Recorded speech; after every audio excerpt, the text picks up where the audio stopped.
Well, the lights have gone down, but this is what we just had. Some fireworks inside the velodrome here in Berlin. It's the opening night of the Berlin Sixday, one of the most traditional cycling events on the international calendar. It's the 109th edition of the Great Race.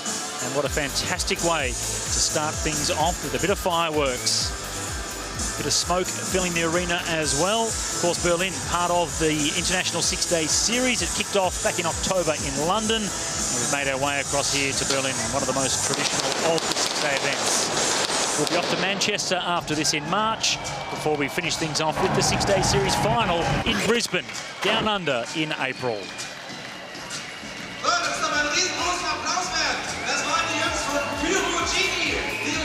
As the fireworks continue here in Berlin, this is the schedule for tonight. You can see the first few races we have already done. The next one to come will be the men's team elimination. So we've seen two events in the women's Omnium Series. The men have been out for a Madison Chase. The big sprinters have been out for their flying time trials as well. So we'll see all those riders again throughout the rest of the evening. Looking forward to the Kirin, that's for sure, the sprinters. We get them all on the track at the same time. Women's final event of the Omnium is the 20-kilometre points race. And we finish first night here in Berlin with the 20-minute Madison Chase for the elite men. Great way to start and finish the evening for the men.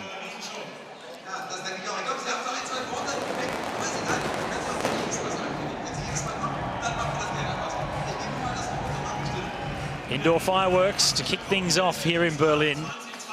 Certainly a fantastic atmosphere.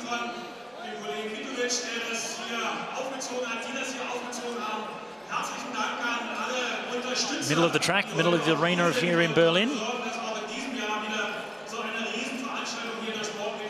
Spectators certainly enjoyed themselves at the Six-Day Series. Great atmosphere, of course. Fast and furious racing, but the entertainment value is equally as great. And as we get deeper into the event, after a couple of nights of racing, very late into the evenings, it's difficult for the riders. Just saw a glimpse there of Marcel Kittel, so the former professional cyclist. And Marcel Kittel will come up and have a conversation with us very shortly, so we're looking forward to talking to Marcel.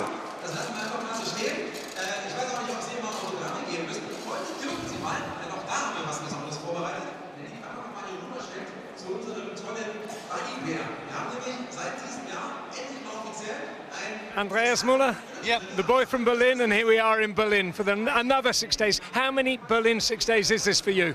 Actually, this is number 20 in a row, so Grandpa is still here. Grandpa's still here. And you're here with Andreas Klier, your traditional partner, and you're looking to do something here. Yeah, Andreas Graf and Andreas Müller. So excuse me, Andreas Graf. But Andreas Klier is also a good rider. Yeah, the two Andreases are fit and try to rock the track. And against some very stiff opposition here and some very good opposition here as well. Yeah. Where are you going to be able to make a difference and find a space for yourself? Yeah, like always, Andreas is also not the youngest guy on the track. So we try to focus on the long chases, which are coming on Saturday and Sunday. So today, with the short chases, that's not our stuff. And this is a unique track, isn't it? It's an astonishing building, yeah. Something you must be very proud of, and something that you've seen the birth of, because you were racing in the track that was here before this was ever built. Yeah, right. Actually, yeah, I was still going to school when they built up the velodrome, and we get free from school to join the celebration when it was built up. And so it was a good memory. I was actually, yeah, one of the first guy who ever rode on this track. And who's your favourite to win this? Sorry? Who's your favourite to win this Six-Day Berlin? My favourite? Yeah. So actually, I hope Andreas, but I think the favourites are Kneisky and Till Reinhardt, actually, yeah. There we are. Well, listen, if anyone knows you do, you're the expert. Enjoy this week, and we're going to enjoy watching you, Andreas. Yeah, enjoy. See you. Andreas Müller, born in Berlin, now rides for Austria, but 20 Berlin 6 days in a row, and it's an extraordinary achievement. It's a lot of laps of this particular velodrome, that's for sure.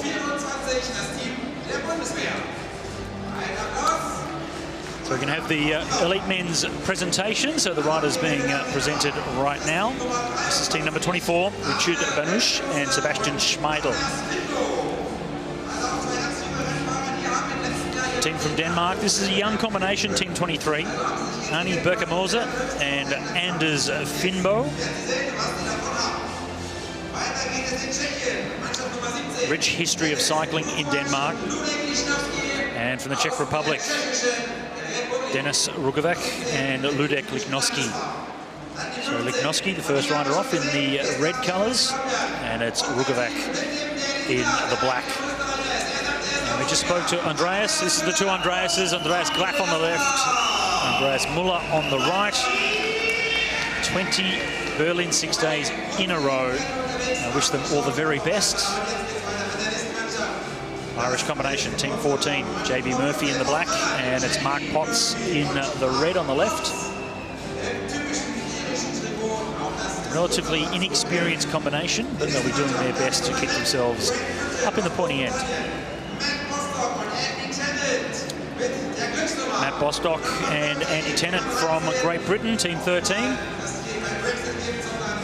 Andy Tennant, certainly a very experienced track cyclist.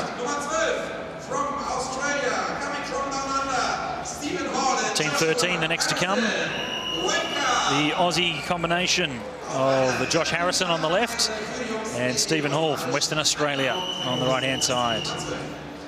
Two crafty riders. They know how to put themselves in good positions in bunch races in particular.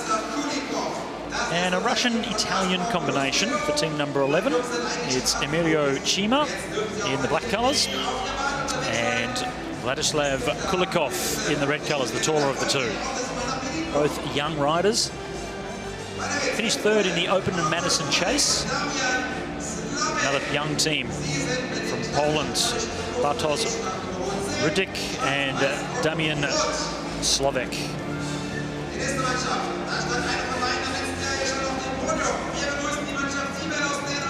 Team number 7, or as the Danish say, it's par number 2, famous number for the Danish combination. They always ride team number 7, and it's Mark Hester on the right-hand side, experienced 6-day rider with Oliver Wolf Fredriksson.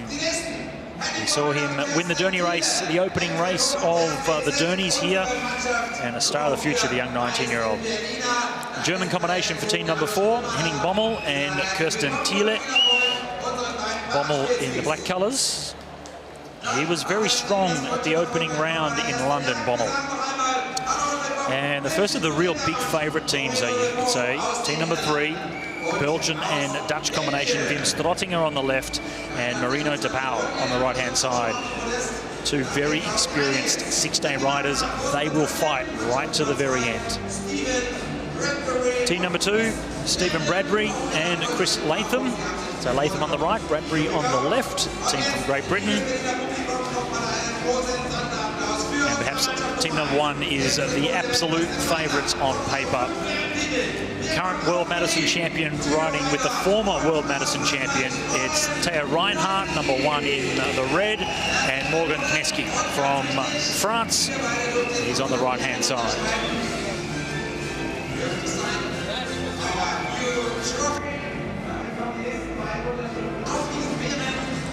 Das geschafft haben. Das ist natürlich auch wunderbar. Mit einem weißen Stift machen wir das hier. Das sieht richtig schön aus. Eine französische Kombination. Dann wird er immer internationaler. Und dann sehen wir den ersten Wettbewerb.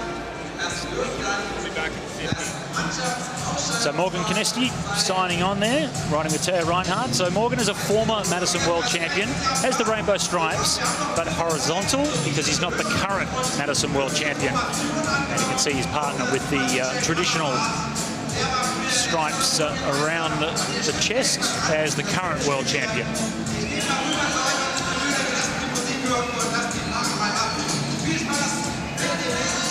So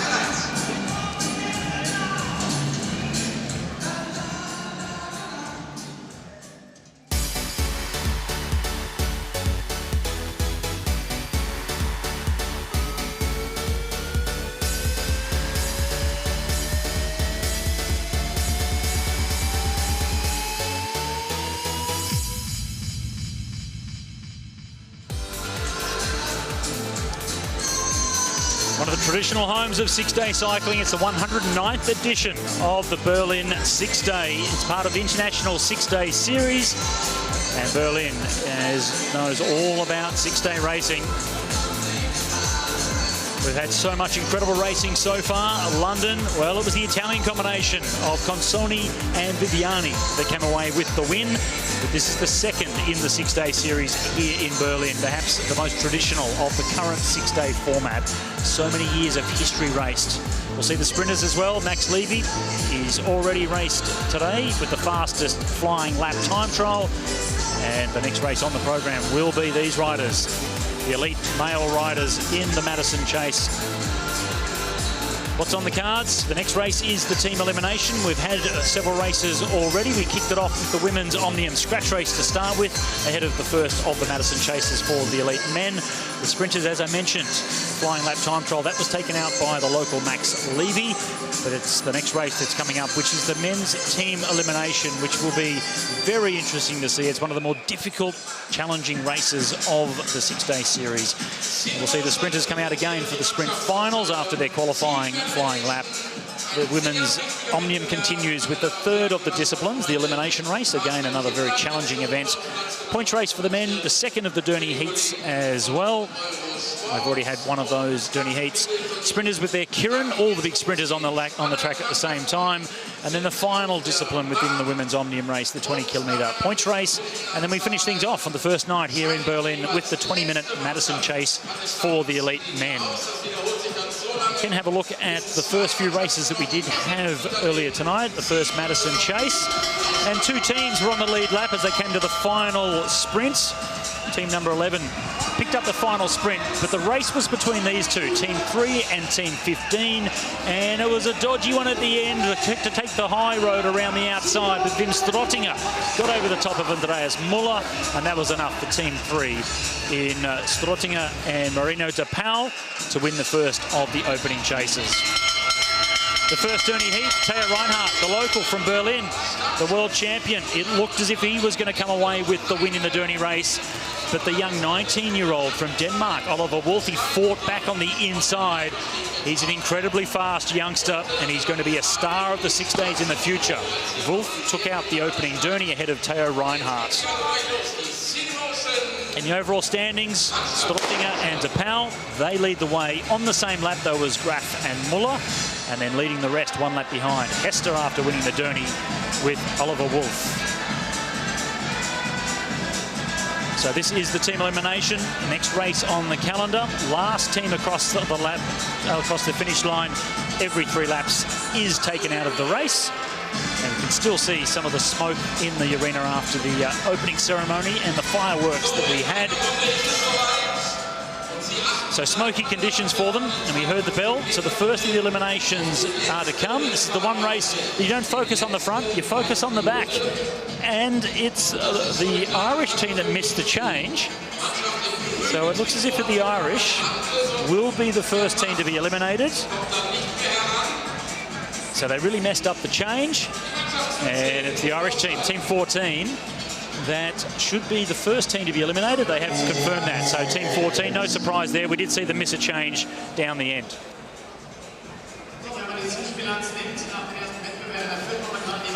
Well, the team elimination, it's fast, it's furious. We've had one team already eliminated. And Marcel Kittel, what a pleasure it is to have you join me up here in commentary. Have you ridden a team elimination before, firstly? No. I have to say my experience on the track is very limited, certainly on this level. I only really raced on the track in my youth, you know, until I was 18, 19 years old. After that, it really stopped, and I did more races on the road after that. So yeah, it's nice to see those guys doing their thing and how they race, because you really need this eye for the race, for the situation where everyone else is riding, and it's really sometimes confusing if you see someone else's partner and you're maybe not sure if he's in or out of the race at the moment. Well, it is confusing because Team 13 had been eliminated. You can see Andy Tennant still doesn't know it. He's still trying to stay in the race, and that's when it gets really interesting. because while they're still fighting to stay in the race, other teams then get confused because they're still there. So we'll have to wait and see how it goes. But still plenty of racing still to come. The big favourite teams will be towards the front. Now, being a former champion on the road as a sprinter, I know as a former track rider myself, you would have had the power to be very good at this type of racing. And Team Pursuit, the amount of power that's used in the Team Pursuit these days, as we see Team 24, the next team to go, you would have been brilliant as a track cyclist had you really focused on it. Yeah, I really just believe leave it at that. Yeah, yes, you would have been. yeah. I don't know in the end, but I really believe that. For example, Team Pursuit, when the riders that you see there now, they all have a history also on the road. So they have this endurance. They need to be strong. They need to be tough to get through these 4 kilometers. And I believe it somehow also developed from what it was 10 years ago. It's now more professional for each discipline. Yeah, absolutely, really, and it's going to be an incredible competition at the Olympic Games this year because there are so many nations that are very, very fast at the moment. What do you miss, though, is we see Team 31 is the next team to be eliminated. None of the big favourites have been eliminated yet. It's so important to make sure they maximise their points so they don't fall too far behind in the overall classification. You can see the speed of the team elimination. It is absolutely flat out. Opening night of competition, they are really trying to stamp their authority on this race. In terms of you, Marcel, what is it that you miss most or miss least about professional cycling? I think what I really enjoy now is my freedom that I have. I can check other boxes on my bucket list that I couldn't check before, and I'm really happy to enjoy also my family time now. So I think what I don't miss is this really strict program that you have as a rider, that you have to live in training plans and racing plans, and that you're also gone for a long time. So I enjoy being at home now and being able to concentrate on other things that I also like to do. We saw Team 10, one of the next teams to be eliminated. Big fight at the back here to try and stay in the race. What about the camaraderie? Do you miss being a part of the team and at races and that sort of fun that you have? And you don't, in a lot of aspects, you don't really get to grow up. You just sort of, you can be more of a child and just have fun. Yeah. You miss that.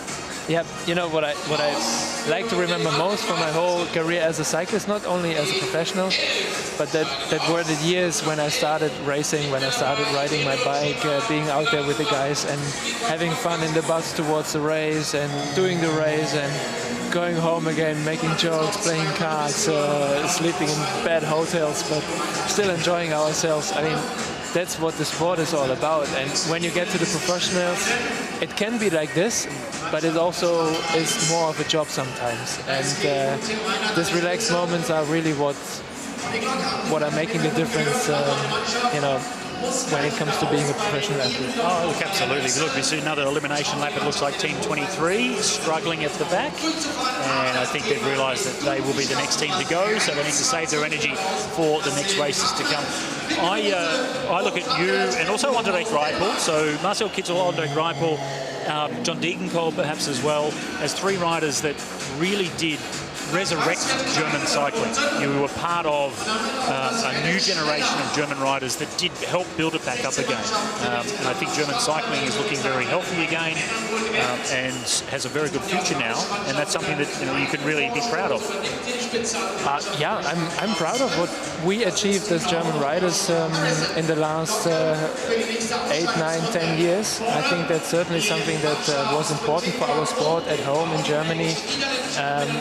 When I'm here now at the 6 days, I also see a lot of fans that tell me, oh, it's sad that you stopped, but it's also nice that we could see you at the races before, watching the victories, watching the tour, but also from the other riders. I think we achieved it also together, and I'm happy to be part of that whole thing that happened there. You've done very well, that's for sure. Fantastic career, and certainly wish you all the very best for the next phase now, the next career. And a lot of professional cyclists or athletes don't really think about the next step. And they feel that they're going to be professionals forever. That's not the case. And we see here Josh Harrison just fighting on the inside. You can see really physically trying to make some room to make the change to Stephen Hall. So good experience, good skill from the Australians to keep themselves in the race. Yeah, it's really tough. I remember when I did the last time Madison, I don't know how many years ago, but I actually, I still have splinters in my ass cheek when we crashed in that race, because it is so hard to keep an overview, but also to, look out for your partner, and in the same moment look at, what is happening in the race, to not fall over a wheel or something. And it is really you need to be very skilled to be able to do this kind of racing. Have to really have your wits about you and look around a lot. You can see here Theo Reinhardt's situation, just looking all the time where his partner is, who's coming in to change. Australians on the inside. It's the two Andreases. And you can see there physically really trying to force his way to stay in. And I think it was Andreas Muller last across the line. But you could tactically see what he was trying to do. 10:15 the next to go. But he saw he was in danger and did everything but reach out and try and grab the rider from the Czech Republic to pull him back. He gave him the long way and everything, but it didn't work out. They can go the long way around. Now very towards the pointy end. 6 teams left in the race. Oh, he's struggling. Yeah, you can see the rider from Czech Republic really starting to struggle. Rugovac at the back of the group. Josh Harrison look over the shoulder just to see where Rugovac is. Change is at the same time. Elimination lap this time. And Lichnowsky trying to come around the outside of Stephen Hall. Very late change though from Wim Strottinger. Number 3 will be in danger. Ooh, that was a very late change from Strottinger. But he did just enough to force Lichnowsky to be the last rider across the line. Team number 17 from the Czech Republic are the next to go. 5 teams remaining. And say 3-4 of the absolute favourites still left in the race.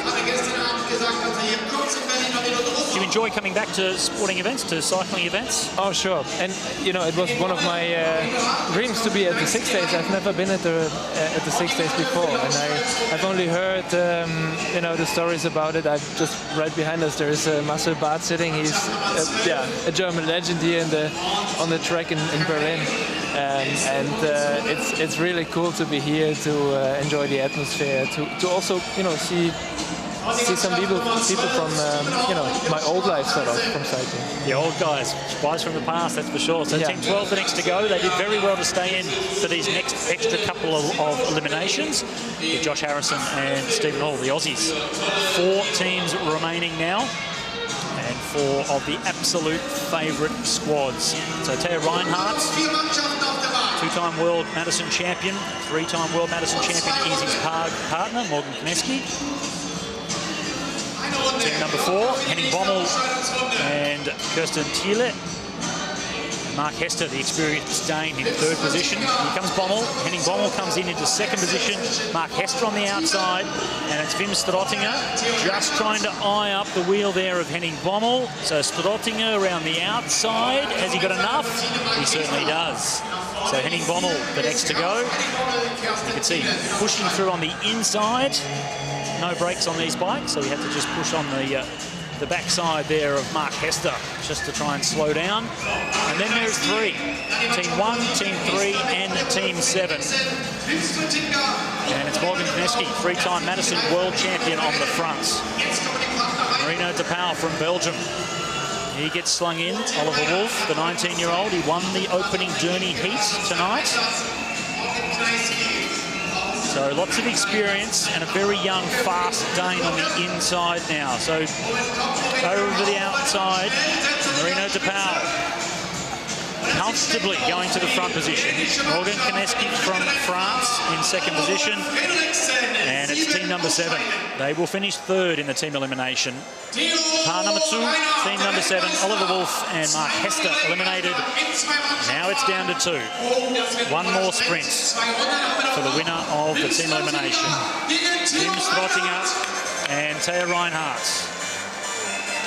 2 of the favourites for the overall win after 6 days of competition. And they go head-to-head here on night one. Wim Strottinger, perhaps on paper, the outright favourite. Pure speed. We've seen him do it so many times before, Wim Strottinger. And he dives down underneath. So Strottinger with 1 lap to go. Theo Reinhardt, the World Madison champion. He's good over a long distance. Can he close it down, though, in a final sprint? And out of the saddle down the back straight from Theo. It's Reinhardt, the world champ, up around the outside of Wim Strottinger. And the strength in the legs of the world champion will give him the victory. Wow. Team elimination victory goes to the world champion. Theo Reinhardt, the Berlin crowd, certainly happy to see the world champ come away with the team elimination win.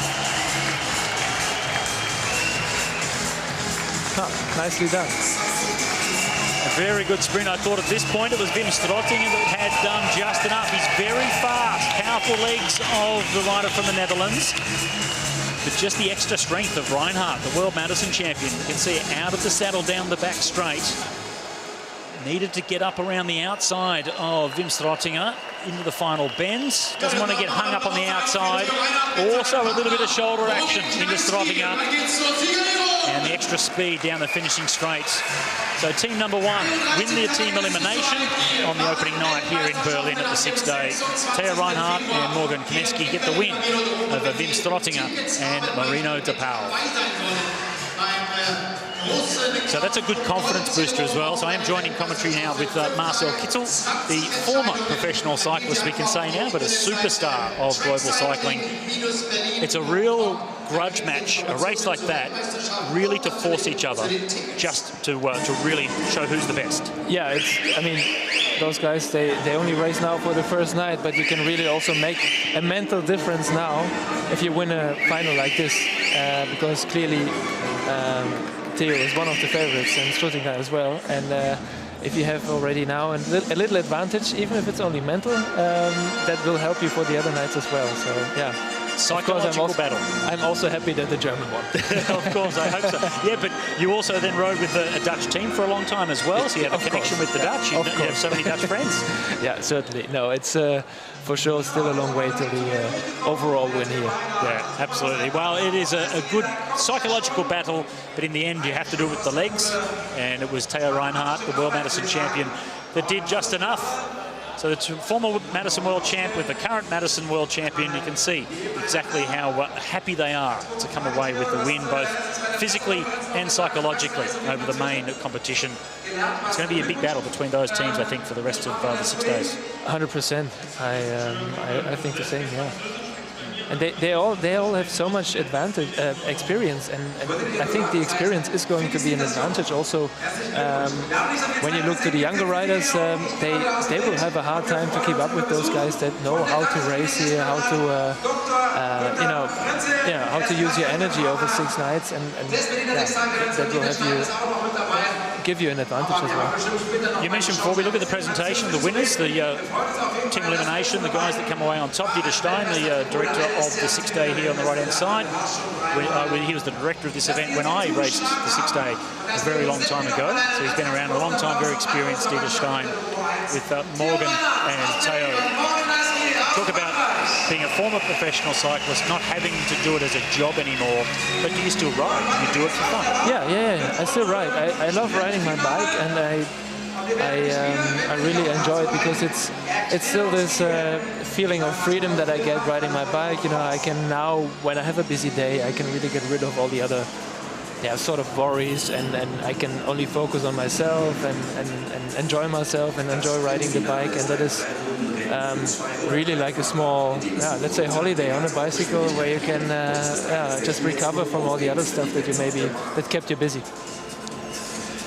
Well, this is the final lap of the team elimination, and I did think Wim Strottinger would have done enough, but just the extra strength at the end of a team elimination, one so strong and difficult as this, it was the world champion in the Madison that come away with the win. So great performance by Theo Reinhardt, the world champ, to set himself up on the first night of competition here at the Berlin Sixday. But let's head down to the winners with Matt Rendell. Theo, Morgan, well done.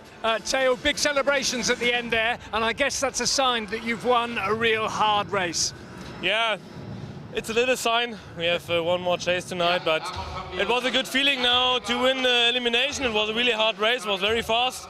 And yeah, but we did a great job. We make the right moments, and yeah, it was cool. And those elimination races, the team ones, they're very technical and very difficult, and you two seem, well, clearly have worked very well together. So that's a good sign for the rest of the week. Yeah, that's a really good sign. We must ride together very well, so we make a really nice race. It's not easy because the first day it's always nervous, and we are new partner together, so we are fine our repair together. That's really great for the rest of the race. Well, it's a great sign, both of you. Good luck for the rest of the evening. Thank you. Thank you.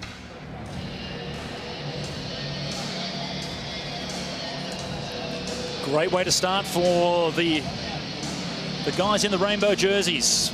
Big favourites, team number 1.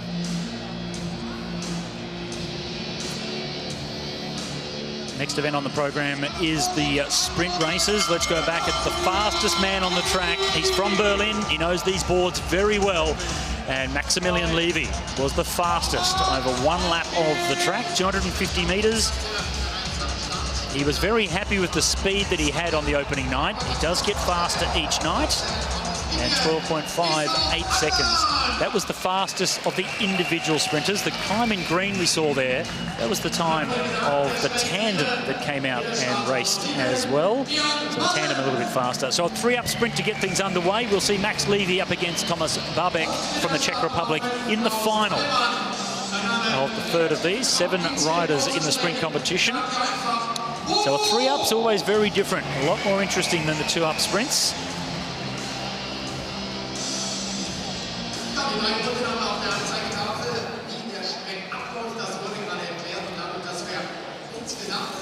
Under 19 world champion from India is the first rider at the top of the track, and that's Esau Albin. This is Owen Mullen at the bottom. He's gone a bit early. Wrong direction for Owen. I won't make any jokes about the Irish as he goes in the wrong direction. Back to the start line now for Owen Mullen. So the Irish national sprint champion, he's won the Kirin, the time trial. He's done it all in terms of the Irish championships. And this is going to be a challenge. He was the slowest of the riders in the flying lap, but he has perhaps the most experience of this trio. On the fronts, Nguyen Singh from Taiwan, 21. So a youngster from Taiwan. That's where the majority of bikes are made in Taiwan. If it's not Taiwanese, it's probably not the best bike. That's the way the industry has grown.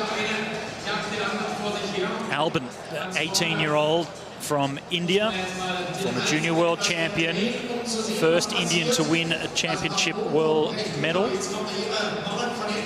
And a big move from Owen Mullen. So 3-up sprints are always a little bit more tactically different. And Owen Mullen's gone very early. Nguyen Singh, second position. Albin, the youngster, the 18-year-old, in third place from India. So Mullen's starting to slow now. It's Ireland versus Taiwan, and over the top it's India.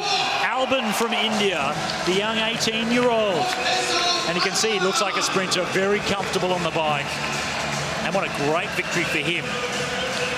Esau Albin, born in Port Blair. You can see down the back straight, he went very early. Look over the shoulder, he could feel the legs were starting to die. And Owen Mullen into the final bend, mowed down around the outside from Nguyen Singh from Taiwan, and 3 wide, the closing speed of the youngster, Esau Albin. Great sprint from India.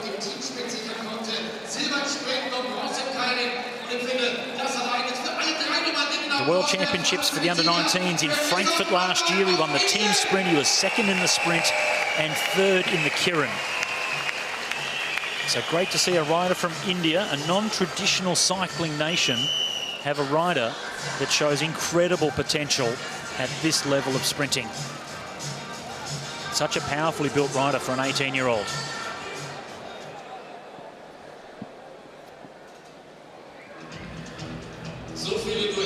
Second of our sprint races. These are the riders that qualified the flying lap time trial in third and fourth fastest. So an all-German affair. Top of the track, Max Dornbach, 24-year-old, born the day before Christmas, 24th of December.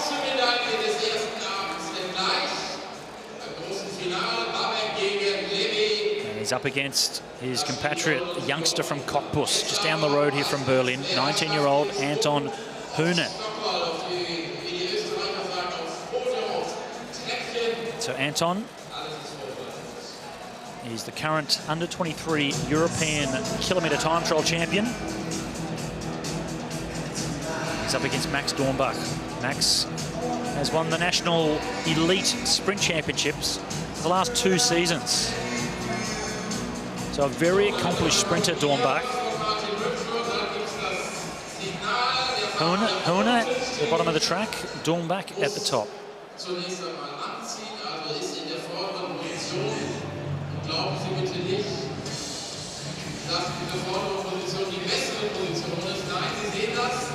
The race for third and fourth. Penultimate of the sprint races. They'll all come back and ride the Kirin later on tonight. Big field of 7 riders in the Kirin. Normally the World Championships level, it's 6 riders. Here at the Sixday, we have 7 sprinters. So a little bit more tactical. The points on offer, 20 points for the winner, 15 for second. Those points will be taken by the riders in the next of the races. These two are racing for 12 or 10 points. And it's Dornbach that goes to the front, the 24-year-old, the more experienced of the 2 riders. He's the current national champion in the sprint. But Anton Höhne, he wants to do something. Up around the outside, the 19-year-old, and it's a drag race down the back straight. Höhne in the red colours on the outside. He has the advantage coming into the final bend. Dornbach fights back on the inside, and it's not going to be enough, though. Anton Höhne, the 19-year-old from Cottbus, he comes away with the win in this race. That gives him third in the sprint competition for night 1.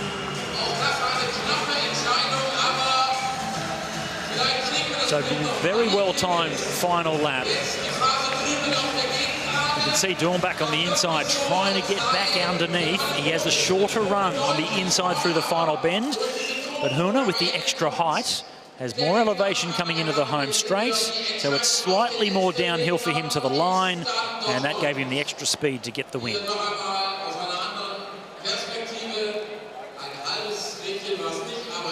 Half a wheel in it at the end, but Anton Höhne, the next generation of German sprinters, a teenager. So that'll be 12 points added to his total for the overall sprint competition.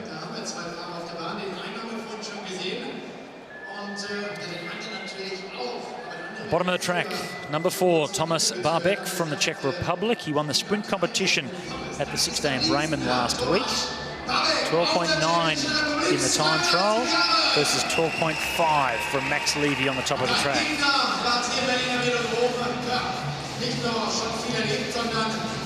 Outright speed, the advantage is Max Levy. But we did see Max make some mistakes at the London Sixday. Fastest on the track, but did make some mistakes tactically in the sprint races. He's on his home track, 32-year-old, 4 times a world champion, medals at 2 Olympic Games. And he's been 18 times a national champion for Germany. Certainly the favourite. Second position for Max Levy.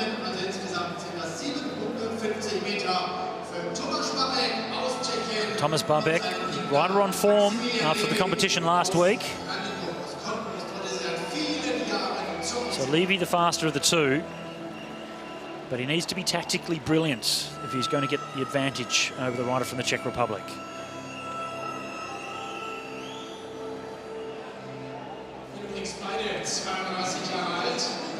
Germany versus Czech Republic. They share a border, but they won't be sharing any love. Man against man. Sprint battle here, the sprint final, the opening night of competition. It's the Berlin 6-day, and Barbeck wants Max Levy to go to the first position. So stopping down the back straight to try and force Levy to go into the lead position.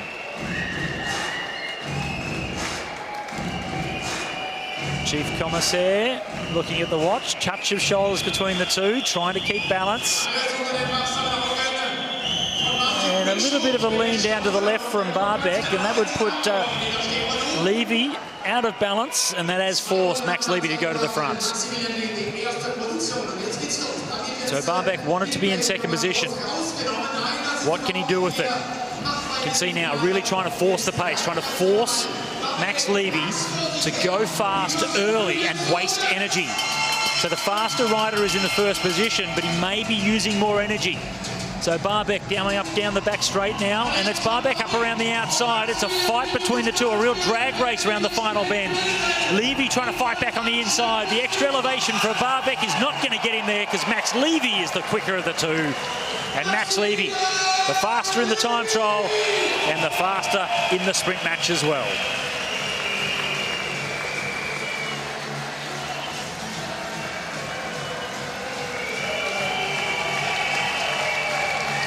It was a long sprint, a lot of energy wasted by Max Levy, having to lead out from a long way. So tactically a brilliant ride from Thomas Barbeck, but just the extra power of Levy was too much for Barbeck to overcome. And Barbeck gets the win, or gets second place I should say. It's Max Levy that gets the win.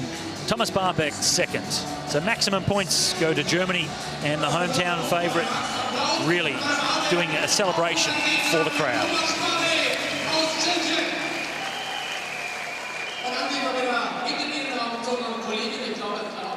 Two races for the sprinters so far, one still to come. And it's two maximum point gains for Max Levy.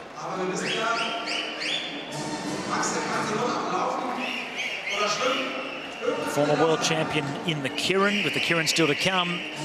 He could be a favourite to get the hat-trick tonight and win all three of the sprint comps. So maximum points for Max, 20 points on each of the races so far. So 40 points, 10 points ahead of Thomas Barbeck. Anton Hörner, the youngster from Germany, upstaging the older Maximilian Dornbach in third and fourth. Great ride by Esau Albin from India. He's going to be a star in the future. It's a great sprint win from him. But Max Levy, well, he's down there, the winner of the sprint comp with Matt Rendell. Max breathing heavily. Thomas rode a cagey race there. He got high, he made you stand for a long time. Yeah. He knew you had the speed, and in the end you still had the speed. Yeah, sure, but yeah, he bring me to my limit, eh? In the track stand, he pushed me and I pushed him, and but it's good fun if it's somebody on the same level. So I had to lead it out for long, and yeah, that's why I'm out of breath. Do you know what we've seen a couple of times already? Riders really delighted to win across the line, and it's a sign that there's real good competition here, and these are races worth winning. Yeah, that's how it feels for me. Pressure's off if I hit the line first. Max, great to do it in front of your home audience as well. Well done. Thank you. Mach schnell, wir haben nur eine Minute Zeit, wir wollen dich aber noch ordentlich ehren.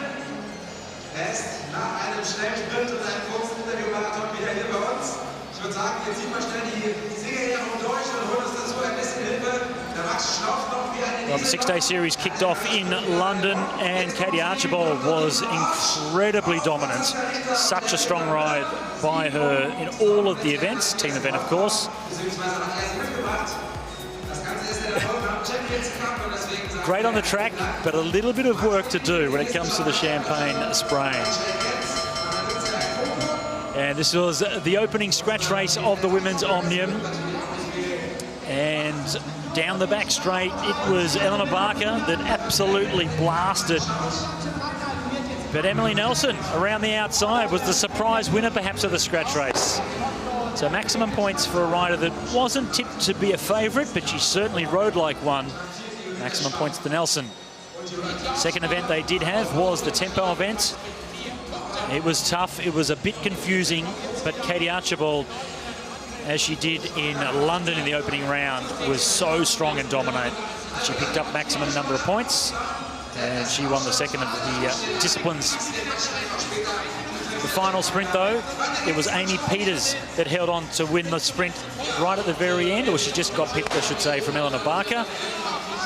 But Katie Archibald had done enough to come away with the most points. Good finish in the final sprint as well. So Eleanor Barker took out the tempo race, the second discipline in the women's Omnium event. So Emily Nelson, though, leads the way after that scratch race win. Barker at second, Archibald in third. So it's GB 1, 2, 3. Poland with Pikolak in fourth place. Then it's the road specialist, Lisa Klein, individual road time trial champion and former German road champion. So a very strong rider. And we're on to the third of the disciplines. One more still to come after this, which is the points race. That finishes off the Omnium competition for the elite women. And this is the individual elimination. We saw the men's team elimination before. This is individual, so one rider out every 2 laps of the track. And they'll have just a couple of laps to get themselves going. And this is another race that Katie Archibald has proven herself to be incredibly consistent and strong at. So focus on the back of the race, not the front. Last rider across the line every 2 laps is eliminated. 20 points on offer for the winner of the competition. Bell sounds, next lap is the first elimination. Focus on the back, see who'll be the first rider to go. Minimum number of points gained to them.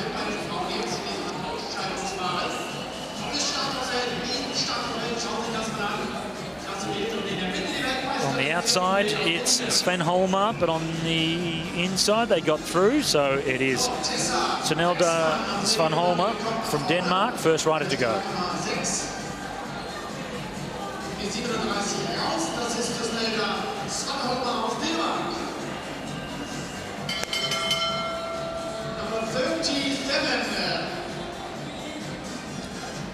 Just checking what the officials are doing to see if they are taking that rider out or not. She has stayed in, Sven Holder. And now realising, I think she's just been given the signal that she is eliminated. So the next rider this time across the line will be gone. And it's down in the middle. Number 12. Leonhardt. Oh, no, they've...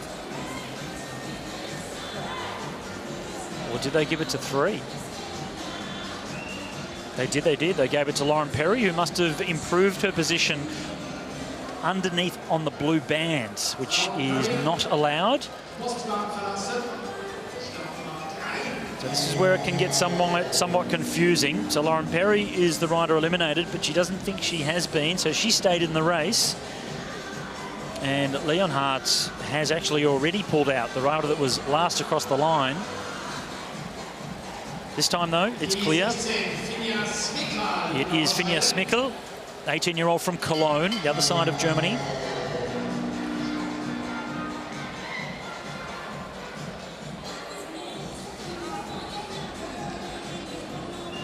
Francesca Selva from Italy in the danger zone now, last position.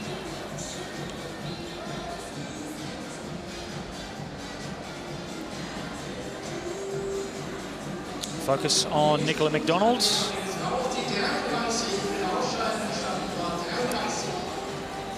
So 33, Nicola McDonald.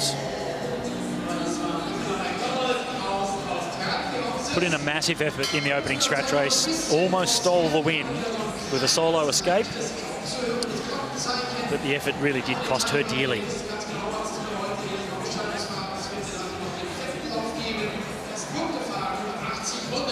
And from the Netherlands, just getting over the top was Tessa Dijksman. So 29, Lydia Boylan. Lydia Boylan, 32-year-old from Dublin. She won't be too happy with that.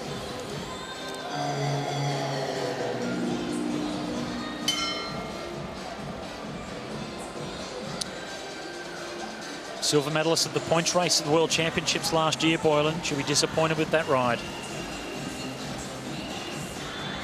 Still Dijksman. And this time, It looks as if she, again, just sneaks in. Inside of the track it was. And Victoria Pikulik. So the Polish rider racing here with her sister Daria. So the younger of the two. So 21-year-old Victoria Pikulik. And again, sitting right at the very back in the danger zone, Tessa Dijksman. She has to ride very high all the time around the outside. It'll be enough to keep her in again, but it costs a lot of energy. Team 12. So they focused on the rider that was last across the line. That was Jenny Hoffman. But number 12, Paula Lionheart, was the rider that the commissaires called out. She must have done something on the inside of the track. Dijksman around the outside.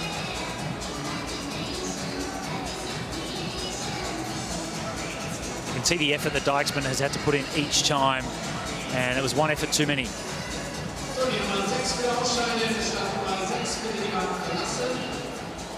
So Tessa Dijksman, 22-year-old. The next one to go.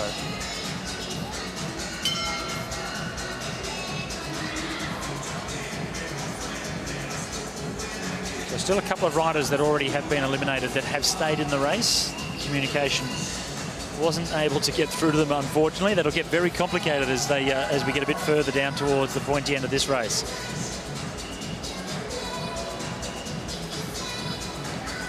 Jenny Hoffman.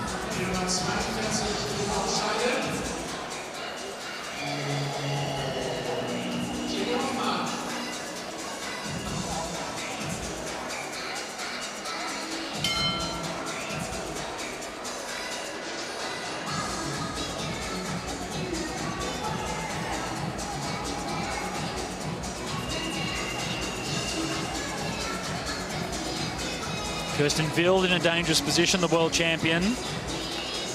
Strong enough to overcome that, though. And Francesca Selva from Italy.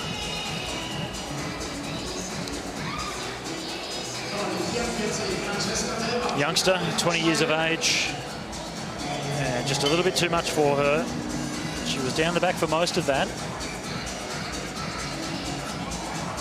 See the front of the bunch, all the favourites, except for Kirsten Wild that last time. Most of the favourites are right up towards the front. Eleanor Barker leads the peloton. And Lauren Perry from Australia. Young 23-year-old from Tasmania, next to go. Former Australian scratch race champion.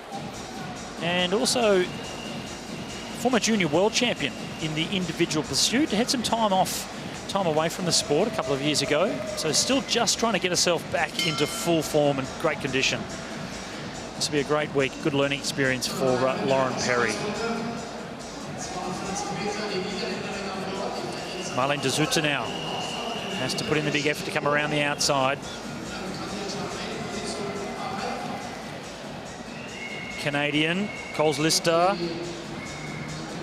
unable to do enough to come around, so Maggie Coles Lister, rider number 59, the next to go.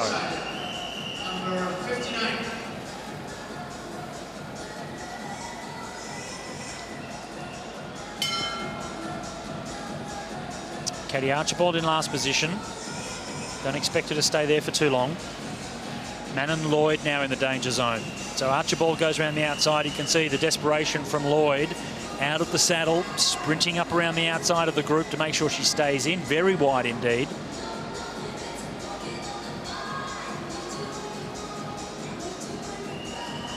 So right down on the middle, that was now the two sisters gone.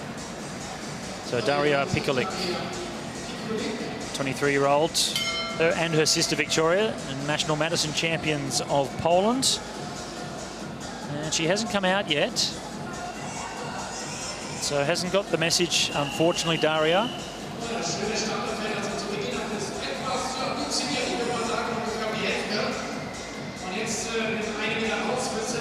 So right down the very bottom though, from Denmark, and that's Quade. So Michele Lagerquade, nowhere to go on the inside of the track. It's the easiest place to ride down the bottom, but when they fan out, come around the outside, there's just no room to move.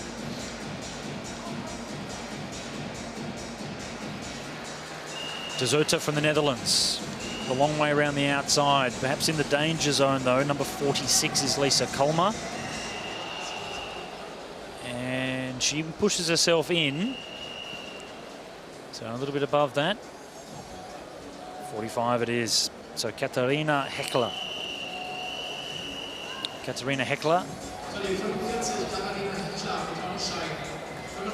Another young rider, only 19. It's a great learning curve for her, rider from Speyer in Rheinland-Pfalz.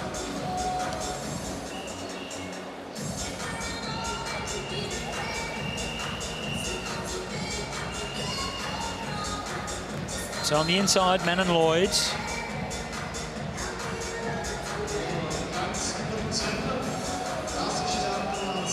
Almost conceding defeat there, Lloyd.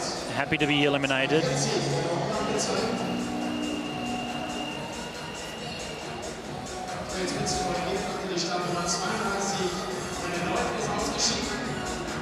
So in the team events, she'll be riding with Emily Nelson.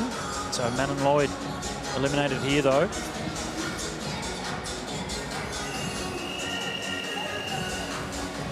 De Zutter with a big effort to come around.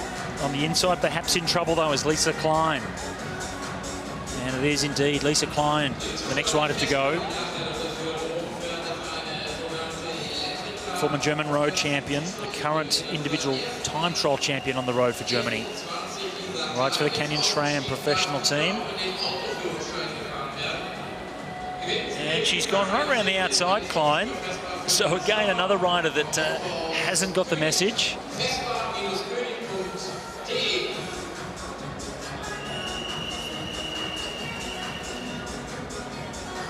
So Lisa Klein was eliminated last time, has stayed in and gone right round to the first position. Oh, that one was close though. So top of the track, Marlene De Zutter.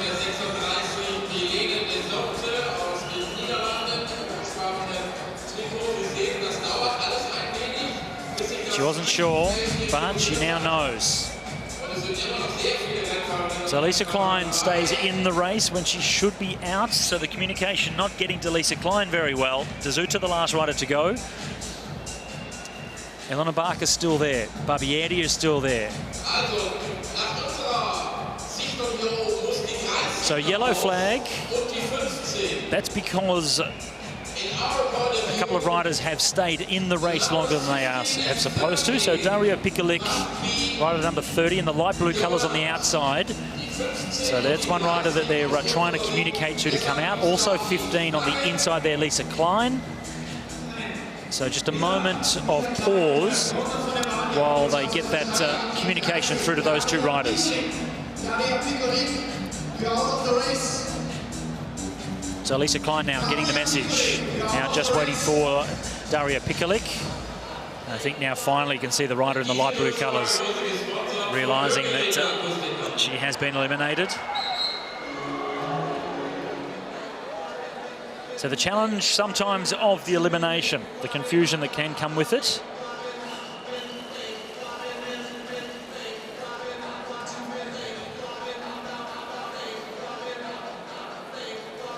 So the two riders that needed to come out have now come out of the race.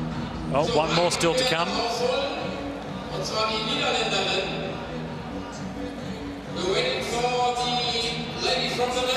So De Zutter. So Marlene De Zutter, Daria Pikalik, and Lisa Klein, the three riders that now have come out of the race. One lap to go before we get back into action. It's also been a moment of pause for all of these riders. The ones that might have been right on the edge, really starting to struggle, have had a little bit of recovery.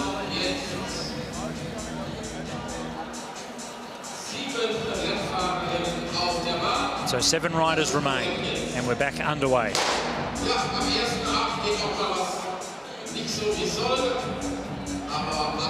So no elimination on this lap as they get back into formation. Katie Archibald in the last position. And next time around will be elimination. Number 46 is the rider perhaps in the most danger. That's Lisa Colmar, and on the inside is Eleanor Barker. So you can see Colmar just squeezed out between the two British riders, and now Eleanor Barker in some real danger. One of the big stars with nowhere to go. That's it for Eleanor Barker.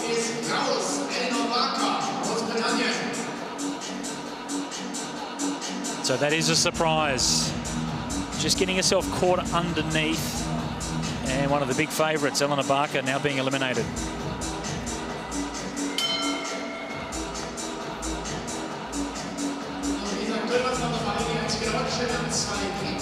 Colmar down the back straight. 5, 6 riders wide. It'll be a big effort. So Barbieri on the inside. The Italian may be in the dangerous position. And you can see the speed over the top. Barbieri with nowhere to go. And that's Rachele Barbieri.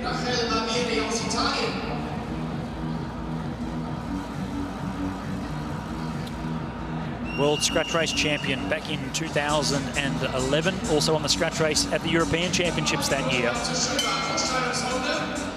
Caught underneath. Nowhere to go, and Barbieri is out. Winner of the Scratch Race now, Emily Nelson. You can see really fighting hard. That puts Katie Archibald in a dangerous position. Not sure if Katie realises how dangerous it is. But look at the power, the speed of Archibald. Just enough acceleration to pop over the top, and that takes Lisa Colmar out of the race. So 4 riders remain: Nelson, Archibald, Wild and Peters. Katie Archibald goes to the front. Amy Peters in second place. Kirsten Wild, the world champion, look over the shoulder just to identify how many riders are behind. It's only one, Kirsten. It's Emily Nelson who's trying to come around the outside, and Wild with a bit of acceleration. They both get through. It's Amy Peters that'll be the next to go.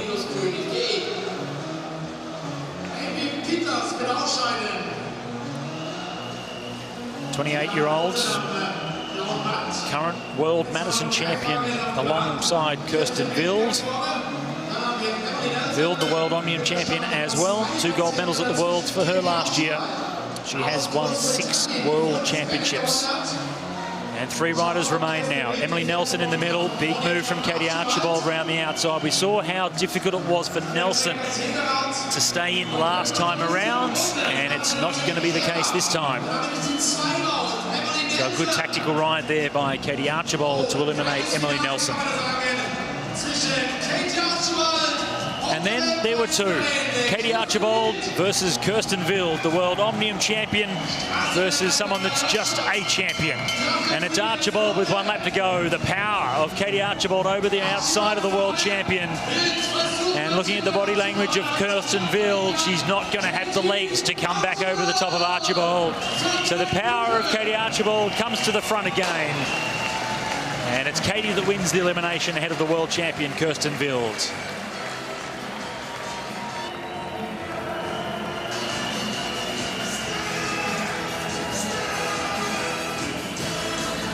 By this point, the race was all over. Katie did the big effort coming to the bell, powered around the outside of Kirsten Wild, and a dip at the head from Kirsten. She knew she wasn't going to be able to come back around the outside. So a great win in the elimination from Katie Archibald, maximum points to her, and the world champ resigned to second place, Kirsten Wild.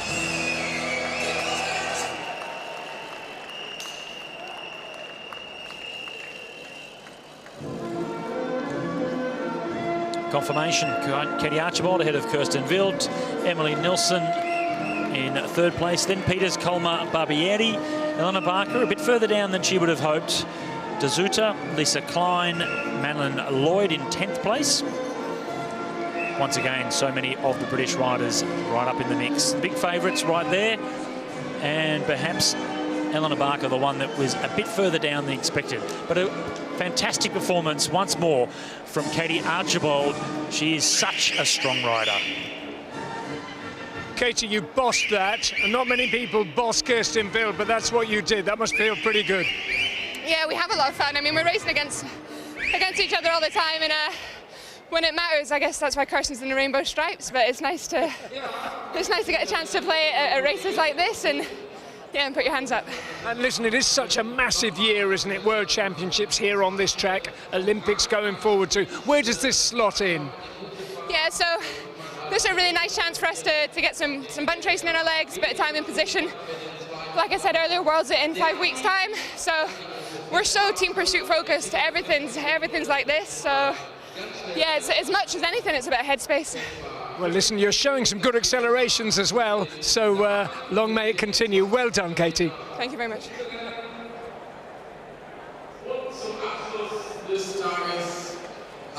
She certainly did boss the world champion, Katie Archibald, with the elimination win.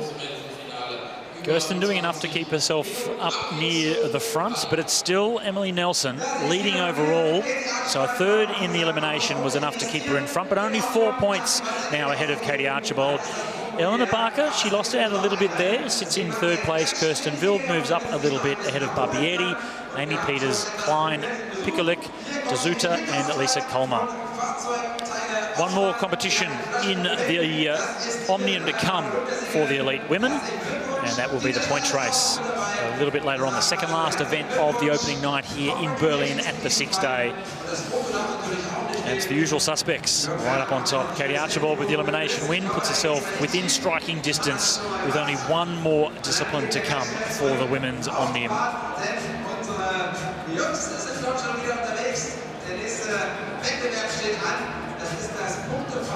Starting to get a bit of a collection of champagne.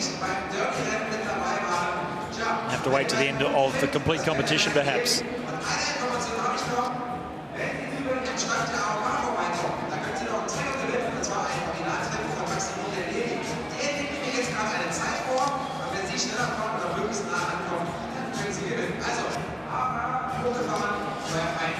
Always a good atmosphere here in Berlin for the Sixday. It is the 109th edition of this great race. All based around the Madison event, of course, in the Madison. The name comes from Madison Square Garden, where the type of racing originated. But in terms of European races, it's Berlin that has the most number of six-day competitions. It really has become an incredible tradition here in Berlin. This being the 109th edition of the great race. Klaus Bugdahl, the winner of the most editions of the Sixday here in Berlin with 9 victories. Absolute legend of German track cycling.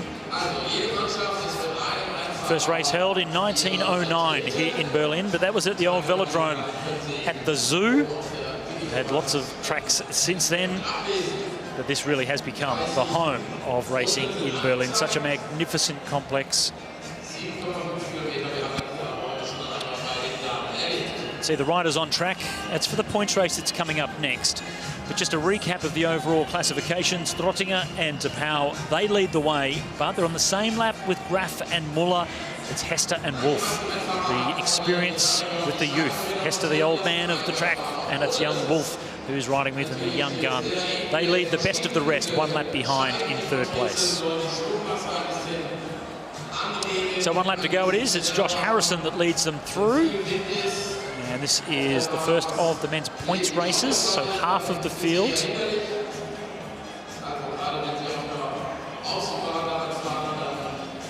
And the other half will come out in for another points race later on. And they're underway, 7.5 kilometres, 30 laps. This is the points race. Every 5 laps is a sprint for 5, 3, 2 and 1 points. And one of the big guns, Morgan Kneski, #1, is in this race. So it's a mix of the black and the red numbers. They alternate for each of the teams. One red rider, Morgan Kneski, black number, team #1.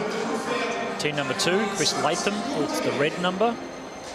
Wim Strottinger, another one of the big favourites, is here. Kirsten Thiele, Mark Hester, Damian Slovak, And then Emilio Chima, Josh Harrison, young Aussie, Matt Bostock from Great Britain, Mark Potts from Ireland, Austrian Andreas Grafs, second in the overall classification. And then from the Czech Republic, Ludek Lignoski, Arnie Berkemose, youngster from Denmark, German Sebastian Schmiedel, and from Belgium it's Brian Bossier. And the youngster from Germany, Niels Weisfenning, is to race with and is a close friend of his father, Eric Weisfenning, world Madison champion in the year 2000.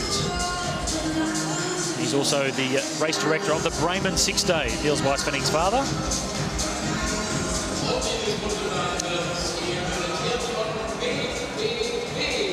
And the first sprint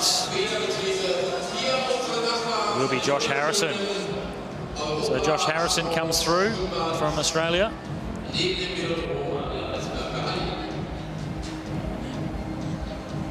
Harrison high on the track, picks up the points, just ahead of Matt Bostock.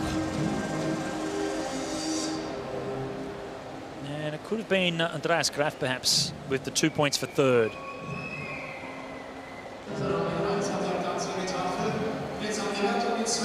You'll see the riders in these particular events really gauging the amount of effort they need to put in. They know they have another big Madison chase to come tonight. So Harrison, Bostock, Berkemose it was on the inside, Bossier in fourth place for 1 point.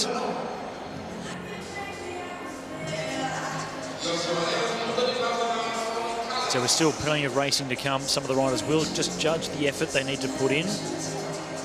Put in a maximum effort here, gain extra points, but then be too tired in the Madison chase and lose laps. Doesn't make any sense in the overall classification. So another sprint lap though. So build lap for them, 21 laps to go. And it's Latham that leads them through. Sebastian Schmiedel, the youngster from Germany. Latham though, strong on the inside. He does have a good turn of speed and he'll hold on. It's hard to do it from the first position, leading yourself out.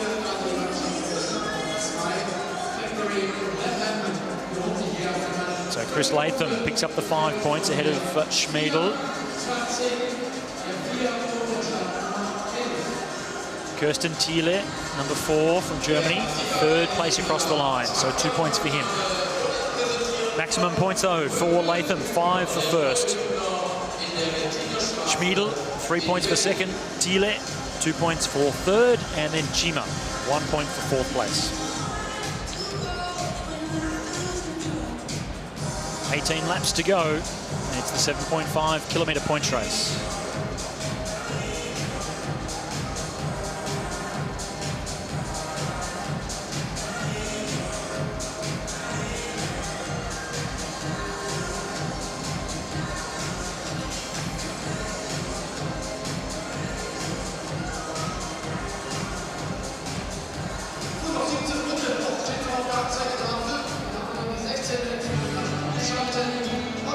Sprint lap, it's Josh Harrison looking over his shoulder. He's picked up 5 points already. And that familiar wiggle of the torso of Josh Harrison as he tries to generate a bit of extra speed through the pedals. Arnie Berkemose, he'll be second, but it's a big, powerful sprint there from Josh Harrison. 5 points for him. That'll take his total to 10, and he'll be the virtual race leader. So Harrison from Adelaide, South Australia, ahead of Berkemose. Lignoski from the Czech Republic, 2 points for him in third place. So a good opportunity for some of the teams that are perhaps not right up in the overall classification. So Harrison, Berkemose, Lignoski and Bossier to try and gain some extra points. Make sure they squeeze up the overall classification a little bit. So 10 points there for team number 12. That's due to the 2 sprint wins from Josh Harrison.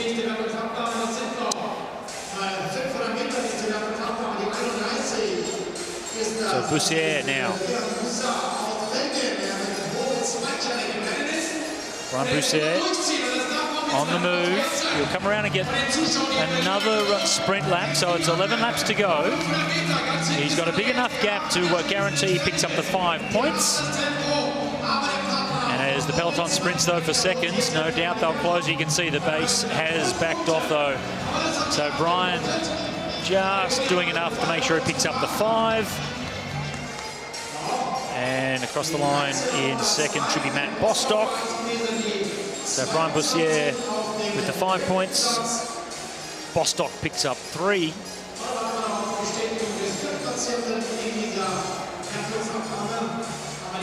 May have been Schmiedel on the inside for 2 points in third place. And Mark Potts from Ireland, team number 14, right down in fourth place with 1 point.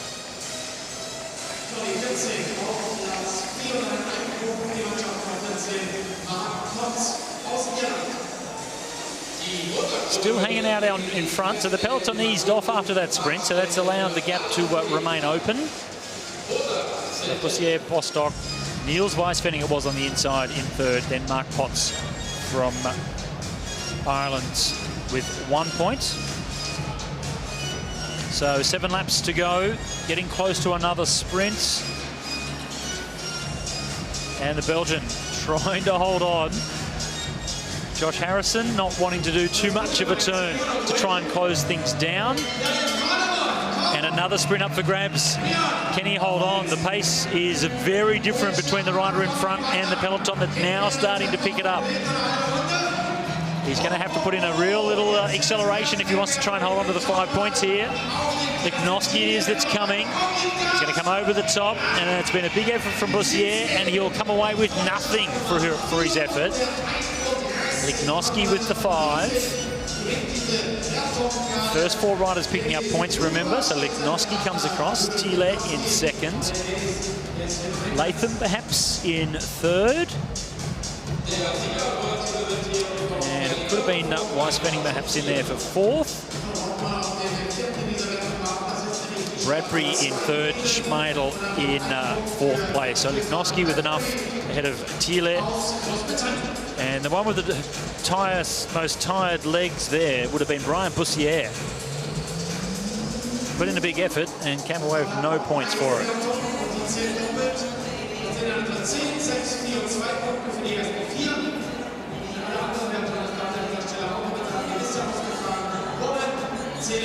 Josh Harrison, 2 sprint wins. Virtual leader. Sebastian Schmiedel. And the final sprint coming up. So 1 lap to go now, and it's Schmiedel that leads them through. 1 big effort still to come. Josh Harrison sits in 5th place. He'll try and pick up some points in this one. Berkemose tries to come around, so Berkemose trying to hold off Bostock, and he does. So Berkemose picks up the 5 points. Bostock will get 3, but enough has been done by Josh Harrison.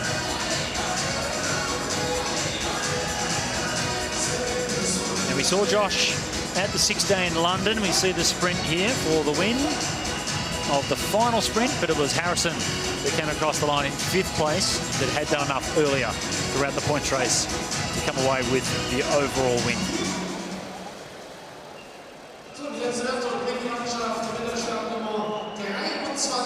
Unfortunately had to have a night off in London after having an illness, so he really struggled through the London 6 day.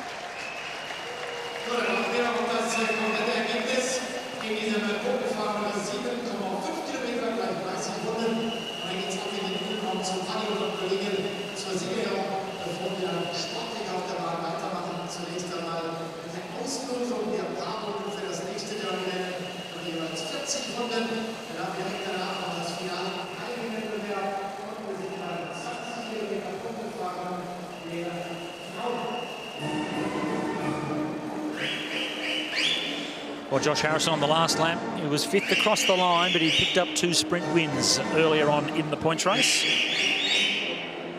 Certainly starting much better off than he did in London, as he flew in from Australia, picked up a stomach virus, and really wasn't himself in London. Looks as if he's in much better form here. And 3rd it was for him at the end. Bostock just ahead of him, but Berkemose with that final sprint win was enough to come away with the overall victory. So a good opportunity, as I said before, for some of the riders that perhaps aren't seen as the big favourites to try and pick up some points.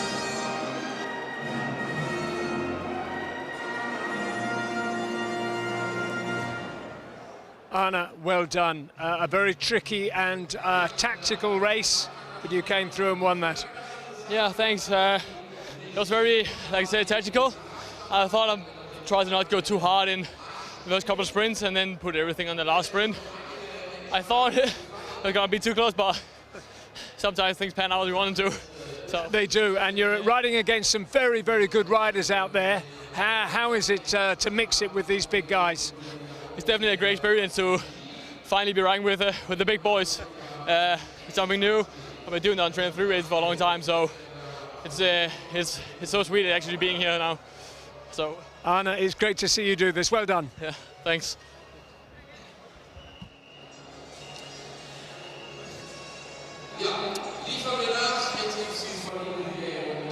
Good ride by the young Dane, though. Have mentioned several times just how strong Denmark is as a track cycling nation. And they have another one on their way through. We talk a lot about Oliver Wolf. But there's a couple of other young Danish riders that are certainly making their mark. So Arne Berkemose and Anders Finbo. So Arne only 21. So still a big future for the youngster from Denmark. Their team pursuit team has been incredible over the last 18 months. Some incredibly fast times being put out by Denmark in the team pursuit. Focus on medals at the Olympic Games later this year.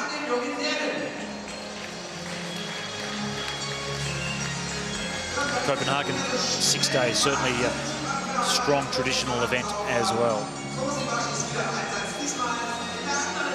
Fantastic venue for 6-day cycling here in Berlin. Velodrome, as it is known.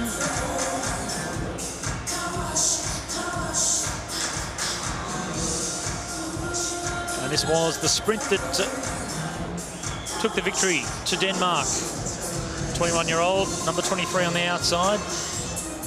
Hard fought though, with Bostock trying to come around. This was the sprint that decided the win itself. First and second in the points race between those two particular riders. And Berkemose 15 points. Bostock second across the line in second ahead of Josh Harrison, the 2 sprint wins earlier on. Then Lignoski-Bussière did a fair amount of effort as well. So in the overall classification though, still the 2 teams, of course, on the lead lap. Strottinger, De Pauw and Graf and Muller. Bit of a points difference though between those 2. But Mark Hester and Oliver Wolf on 60 points in a very good position.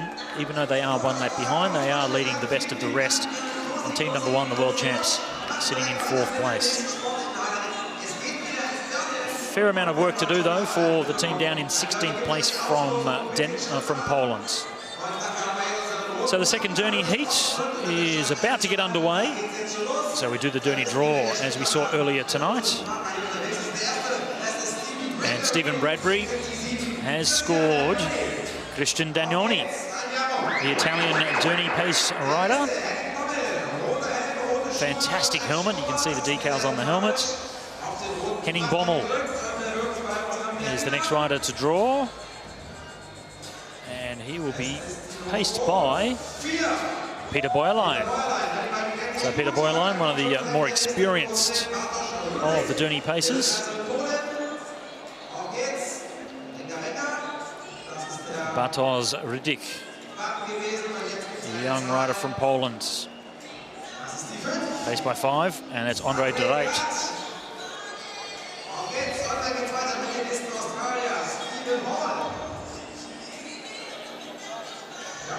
Stephen Hall.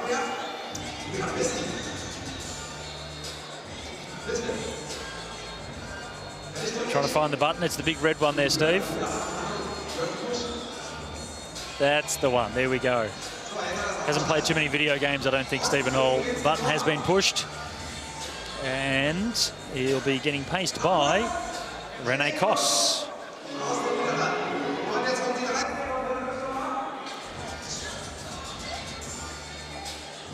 So the man from Perth in Western Australia. And the next to come, though, is Andy Tennant. He'll be riding behind Ron Zylard, so a very experienced Derny pacer. So a good one for Andy Tennant. You'll be happy with that. Andreas Muller in his 20th consecutive Berlin six-day race. And he'll be riding behind Mario von Hoff. Those two raced together in 6 days back in the day. And now Mario, or Vonnie, will be pacing Andreas.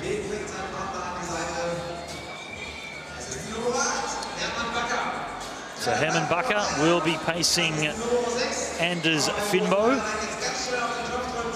So a young Danish rider in behind Herman Bakker. Moritz Malcherek, he's the rider that broke his saddle in the opening Madison Chase, had to come off the track and jump on his spare bike. And he'll be riding behind René Kluger. So Malcherek, German rider, bike has been repaired, saddle is all good. And up behind René Kluger.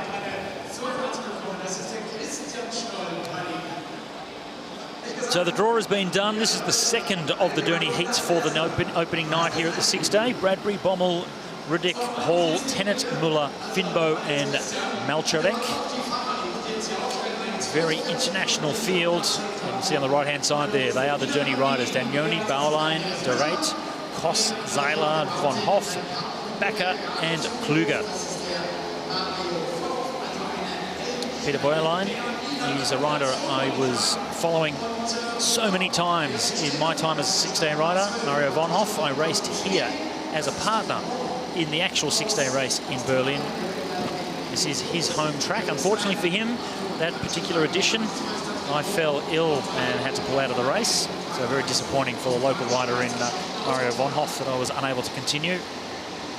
Never like to disappoint your teammate, that's for sure. And the teammate of this man, Stephen Hall, did well in the points race. Let's see what Hawley can do now in the Derny, the second of the Derny heats.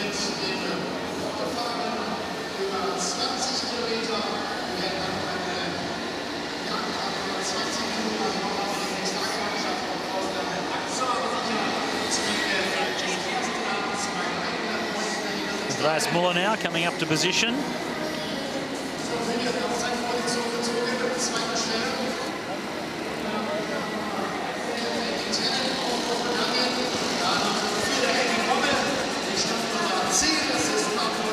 He's looking at you. This is Henning Bommel, Bartosz Riddick, Moritz Malcherek, youngster from Germany, Stephen Bradbury, another young rider from the UK, and Anders Finbo. A lot of young riders, actually. This is another one from Denmark, a rider that I'd like to say is young, but against this field with so many really young riders, perhaps he's not that young at all. But Josh Harrison, welcome to you. Thank you. Did see you just on track before, doing well in the points race, picking up some extra points. Exactly. Just taking what I need and put myself up into the top 5. And in terms of this, you've got your teammate in Stephen Hall on the track. You may not have seen it before, but he had a bit of trouble trying to just do the draw. He couldn't find the big red button. You couldn't find it. You couldn't have a bigger red button, and he still couldn't find it. What's going on with him? Well, it seems like a few teams are having trouble just pressing the button in general. Like, it doesn't look like it's working. So maybe they just want to ride by themselves. So Derny race underway. Bigger gear ratios on the bikes for the Derny because of the extra speed that they're able to ride around at. But that also means a very slow start. Don't like to go too quick in these opening laps. Now let's talk about, I guess, the tactics and the skills of the Derny racing. Josh, to your partner in Stephen Hall, does he like doing the Derny races? Yeah, I think he does. For what I've raced with him over the last few Sixes, like he definitely goes hard. So, but then again, any Derny rider if they want to race hard, they can go real fast. So if you can hang on, you hang on, and you get a good podium. So it's if he wants to go fast or not. And what about the difference between the Derny drivers themselves? Because there is a real skill to this, and some are, like in normal cycling, just better than the others. Yeah, pretty much so. You'll have out there and you'll realise really quickly on their lines that they'll drive on the track. They stay nice and high through the bends. It gives you a nice smooth ride, and then you'll find that some Derny riders like to drift down through the bends, down to the red line, of which makes it a little bit harder for the guys behind, because you have to constantly drift all over the track and pedal and whatnot here, and you just want a nice, smooth build up for the 40 laps.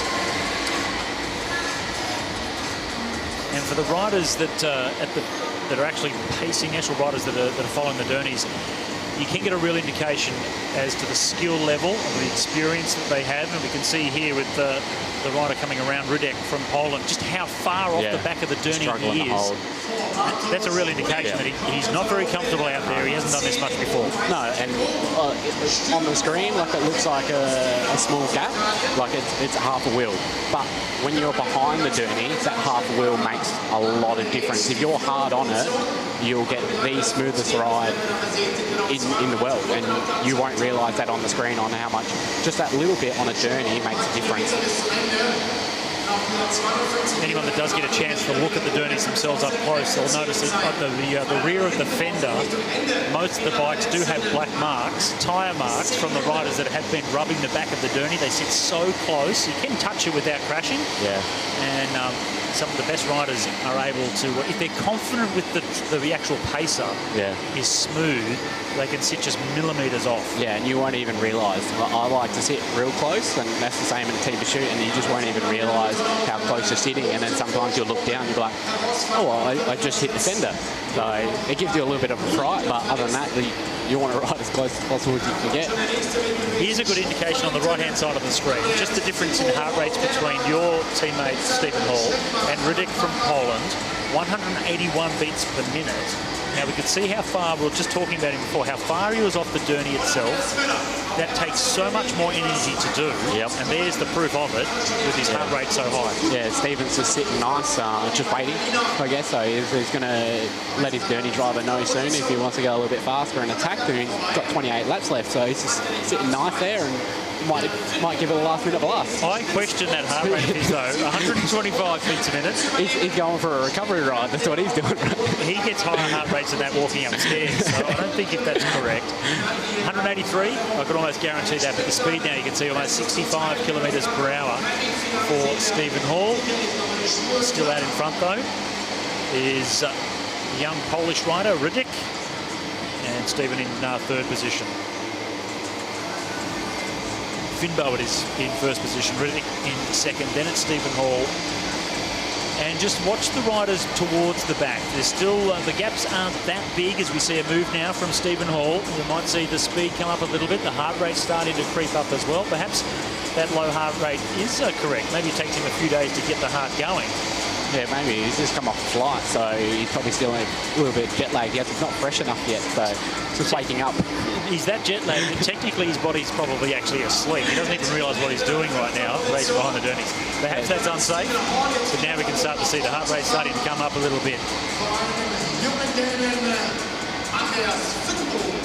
23 laps to go, not quite at the halfway points, and it's the Western Australian that hits the front.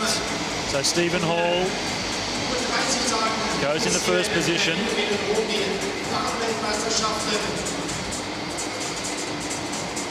And you can see comfortable on the bike as well. He does certainly look a lot more comfortable than some of the younger riders.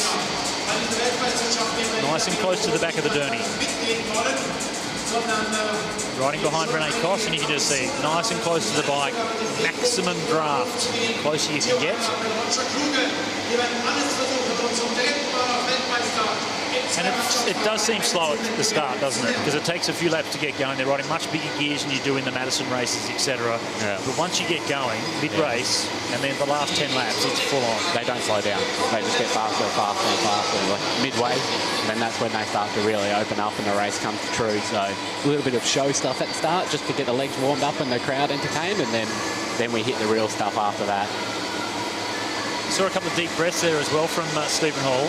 Just a shake of the shoulders as well. And then the elbows bent down a little bit as well as the speed started to open up. Still some gaps though between the field. And look back towards the rear, try and sort of guess which of those riders might try and make a move. Henning Bommel's one that I'd expect to do something.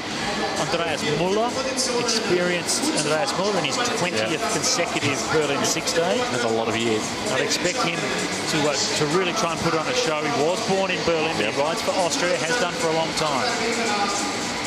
Yeah, he definitely knows what he's doing, so he would just be waiting for the riders to tire out a little bit and then might hit it. Malcherek started to make a little bit of a move. You can see there on the outside, so Malcherek right from the very last position, trying to make his way towards the front, still at Stephen Hall. Nice and close to the back of the Derny. 14 laps to go. And you can see the speed difference. Malcherek trying to make a move. He's coming from a long way back. He really needs to pick up the speed. He wants to get all the way around the outside. 68 kilometres per hour now. So a big move coming from a rider that had troubles in the opening Madison chase. With a seat fell off the bike. So that's certainly difficult to ride a track bike on a velodrome without a saddle. No, that doesn't quite work, does it? Decided not to. Came in and changed bikes. Everything seems to be in order now, and he's come from last position. And certainly with the speed and the momentum that he's carrying, should be able to get all the way around to the front. It might hurt him though, coming from the back to the front. It's such a quick section, so. And it's the luck of the draw sometimes, isn't it? When you do draw last position, you know you're going to have to put in a big effort at some time. Yeah, that is correct, especially if you want to do hit the front of the Derny. There's no other way.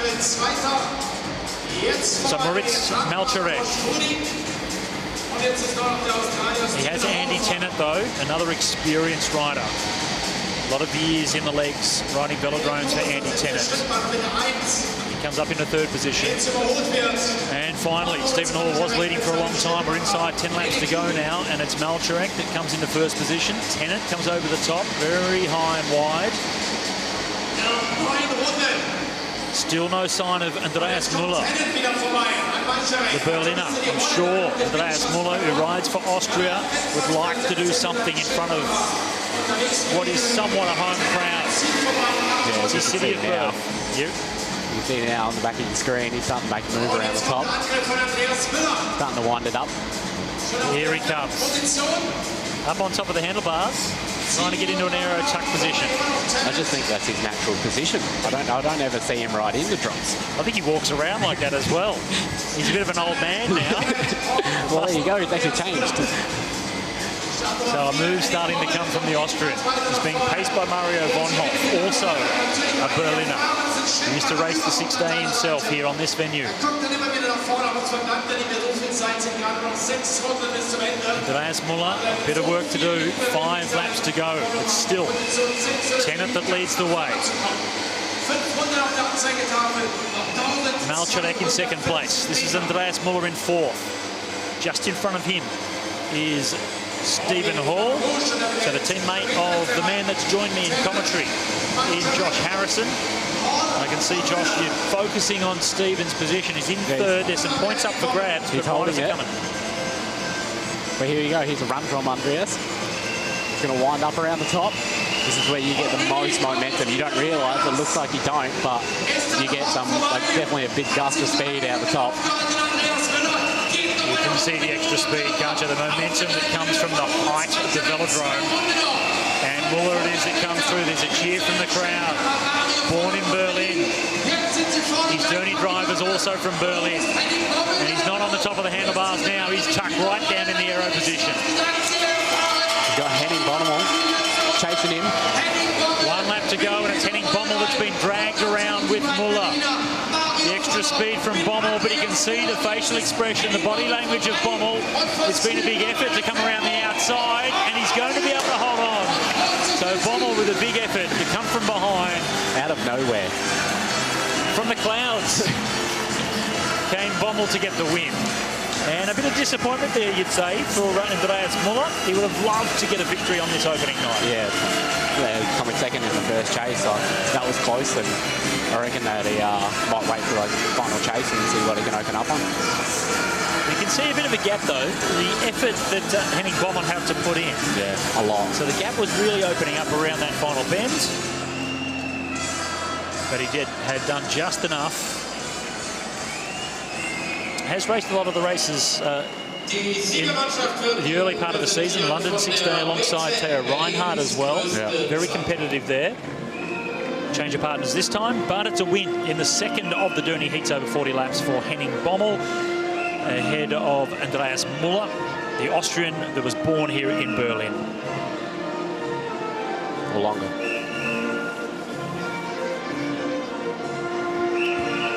So Josh Harrison, you've still got a big one to come tonight in the Madison Chase, the final event of the night, over 20 minutes.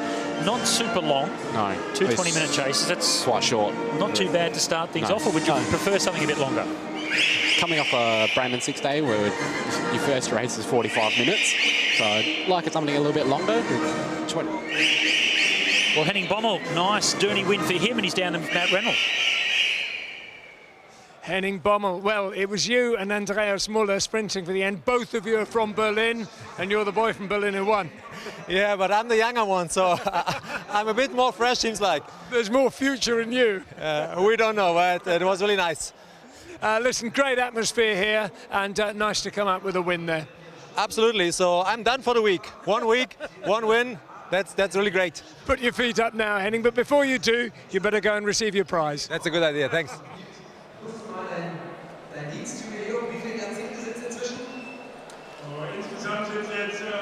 Strong finish from Henning Bommel, and as Josh Harrison, who has just left the commentary position to go down to get ready for his next race, said he came from the clouds, from the heavens.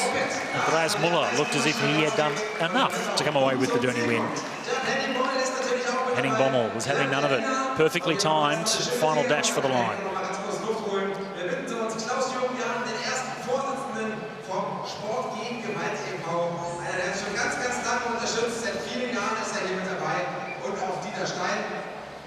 Man kennt sich also untereinander. Henning ist ja auch schon viele Male jetzt hier gestartet. Ich glaube, schon über 10 Jahre hat er hier beim Sechstagerennen dabei sein dürfen. Wir sagen also herzlichen Glückwunsch an die Sieger in unserem Durney-Rennen heute im zweiten Lauf.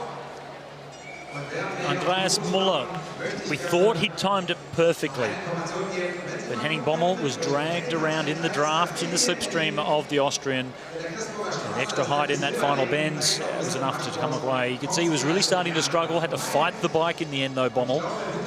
Did enough to get that Durney win. Maximum points for him. That'd be very handy in the overall classification. Bommel ahead of Muller. Malczarek, after that mechanical malfunction at the start of the night. Third place in the Durney ahead of Andy Tennant, Stephen Bradbury, Stephen Hall, who led for most of it into the final 10 laps. Anders Finberg and then Riddick. You could see Riddick really struggling behind the Durney a little bit, unable to get really close right up behind the pacer.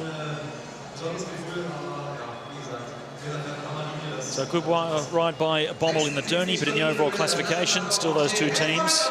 That could change in the final Madison Chase tonight, though, with so many teams clustered 1 lap behind. Stottinger and Powell lead the way ahead of the veterans, Graf and Muller. Looking a little bit further down, Kneski and Reinhardt in 4th place. Bommel, good move by him to get up to 50 points from the Durney win, along with Kirsten Thiele.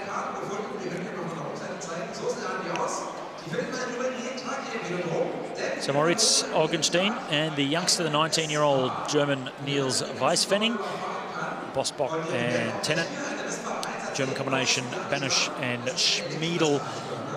And you can see the two teams down the bottom there, really just starting to struggle already on the opening night.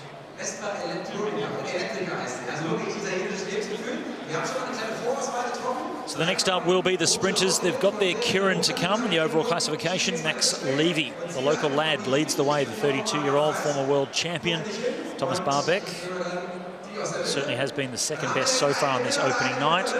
And then the two up-and-coming Germans, the teenager Anton Hühne and then Max Dornblatt, 24-year-old. They've been the best of the rest. Really looking forward to seeing how Alban develops the young Indian sprinter over the next few years. The fastest men in cycling are the track sprinters, starting to get themselves ready, come up to the track position for this final Kieran. And 7 riders, one more than they have at World Championships and Olympic level. The old Kierans would have as many as 8, sometimes 9, I think, back in the day. Then they brought it down to just 6 riders. But here in Berlin, we have 7 sprinters on the start line, so 7 will be for the Kieran.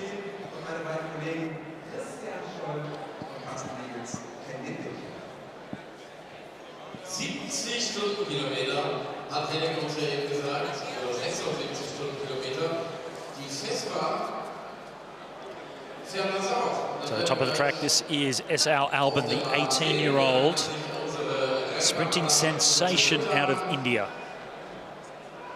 Medalist in 3 events at the World Junior Championships last year. Thomas Barbeck, 32-year-old from the Czech Republic. We expect a lot from him. Certainly is a very talented rider.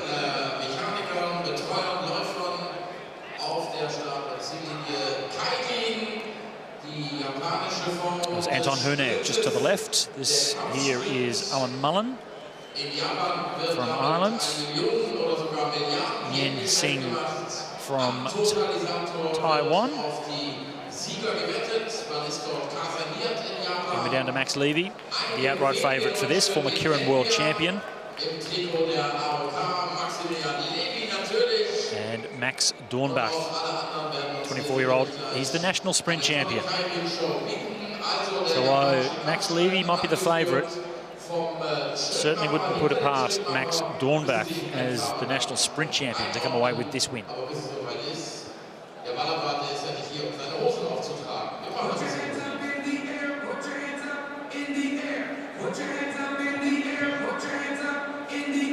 And one of the more unusual looking pacing bikes that we've seen in Kieran races on the international stage. It's ridden by an Italian, so why wouldn't you come out with a Vespa? So going by the new regulations of Kieran racing, riders for the first lap must ride in the position that they drew off the start line. Previously, they were able to jostle for position off the start. And for me, I think they've sanitised it just a little bit too much. I just prefer to see them fight for position a little bit. Now they've done the first lap, they can go up and make position. Anton Hühne, a little bit of a push onto Max Dornbach. These are the 2 riders that Germany are looking forward to in the future. Maybe it's a bit too soon, though, for Anton Hühne for the Olympic Games this year. Dornbach, certainly in contention to go to Tokyo Olympic Games.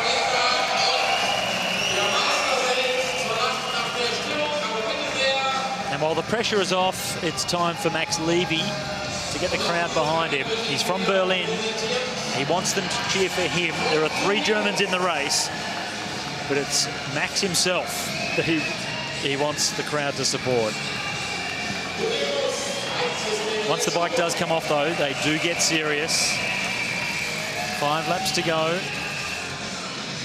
Bike will come off at 3. Dornbach, unusually taking some extra height on the track. You can ride as high as you want, you're just not allowed to pass the bike. So Levy now comes through to first position.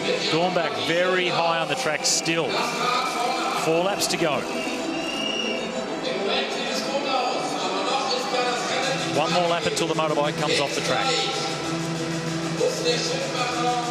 And now we see the serious face of Max Levy. Showtime is over. It's all about racing now. And there goes the bike. Dornbach took height earlier. He was signalling to everybody that he wanted to go to the first position with a bit of extra speed. And it's Dornbach that leads down the back straight. It's too far to go maximum, though. 3 laps from the finish is too far for most. So the pace has come off. Now Max Levy comes around the outside. 2 laps to go, and it's Levy that goes to the front. The former world champion in this discipline. And here comes Barbeck. So lots of changes in the lead. Comes to the bell, and be Thomas Barbeck that leads them through. Nian Singh from Taiwan, though, has taken the advantage, though. So the youngster from Taiwan, the 21-year-old now with an advantage. A huge lead for the youngster coming into the finishing straight. And it will be an opening win in the Kirin. A surprise one at that from Taipei in Taiwan, Nian Singh.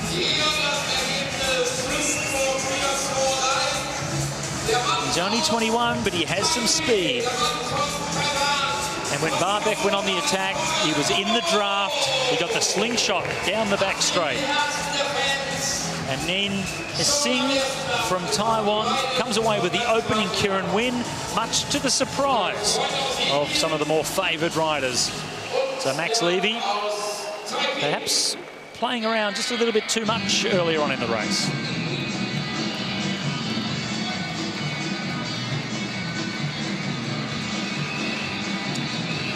Levy still showing respect. Congratulations, though, to the youngster for coming away with a win. So maximum points for him. So 2 exciting young riders from nations that are non-traditional track nations in Taiwan and India. So there's your confirmation. Nian Singh ahead of Thomas Barbeck, Max Dornbach, Max Levy, then Albin Hoorner, and the Irish champion Owen Mullen. 7th place for him. So minimal points for Mullen.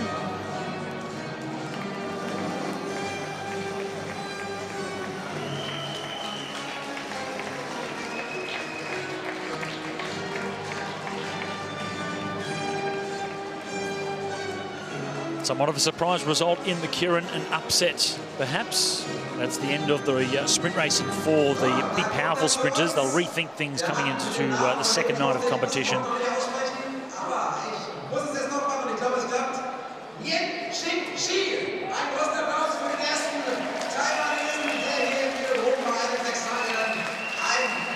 He has the speed, and he has a big future ahead of him, that's for sure. From Taipei in Taiwan, Nian Singh, very smooth on the bike as well. Once the gap was opened up, the slingshot over the top of Barbeck, then the victory was not in question.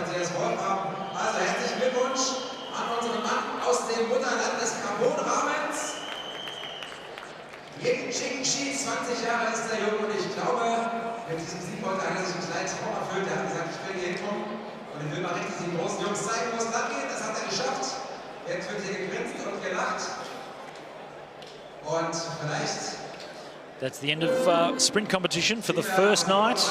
An upset victory in the Kirin, and we do like to see it.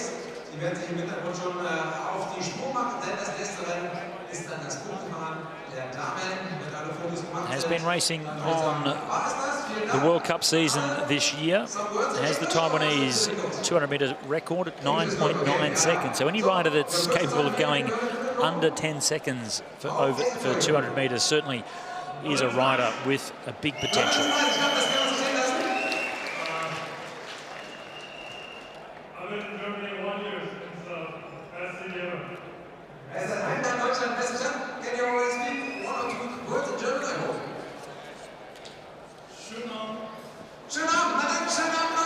Still 2 competitions to come tonight. The women's final discipline of the Omnium 20-kilometre points race, and then the second of the Madison Chases. Well, there's a happy chappy, 21-year-old from Taiwan with a Kirin victory on the opening night. Still Max Levy, though, that leads the way in the overall classification. The gap has closed by 5 points. Thomas Barbeck, much better performance than Max in the sprint in the Kirin, and Dornbach sits in 3rd place. There's only 5 points in it between the top 2 sprinters. Ja, Christian Müller ist auch ein schöner Name. Gut, dann haben wir das geklärt. Ich sage Marc rein. Und los geht's.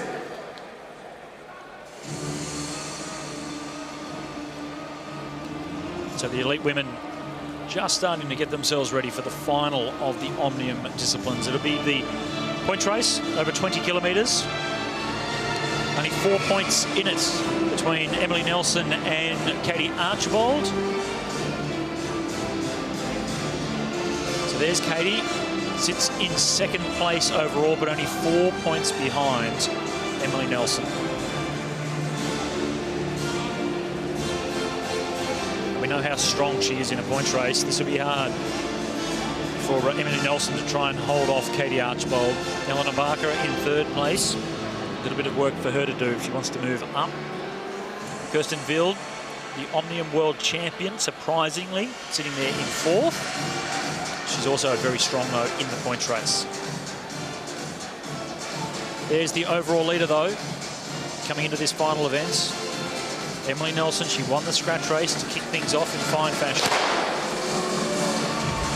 And has done just enough to keep herself in the lead.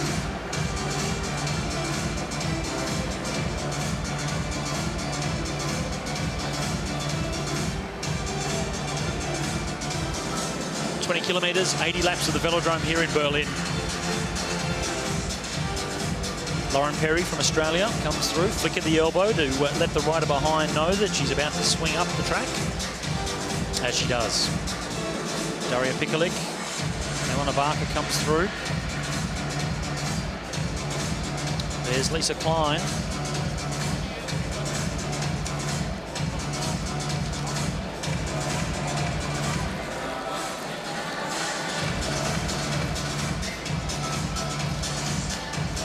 Slow start to the point race.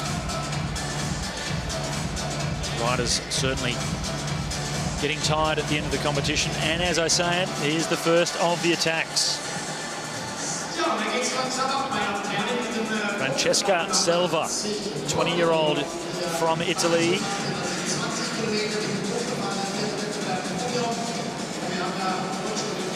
Manon Lloyd goes with her. So two strong riders, somewhat down in the overall classification, so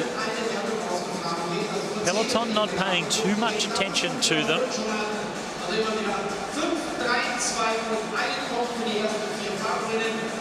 The gap has really opened up very quickly, though. So there is a very real chance they can take a lap on the field. Now, in the Omnium competition, if you gain a lap, it's 20 points added to your total.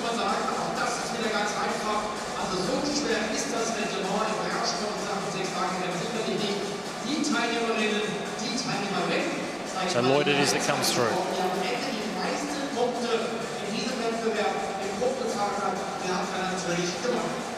She raced with Katie Archibald in Glasgow to win a World Cup in the Madison in 2016. Certainly a quality rider, part of the British program. Anybody that's in the Great Britain national program is certainly a rider of talent. And while the Peloton cruise around, two riders in front get very close to the rear of the group. So surely a lap will be taken very early on. 72 laps to go. We're only 8 laps in. Now, there will be a sprint coming up. It's every 10 laps in this points race for the elite women. So the UCI Omnium, the UCI rules, sprints are every 10 laps. So just holding back to get the bell to try and pick up the opening sprint points.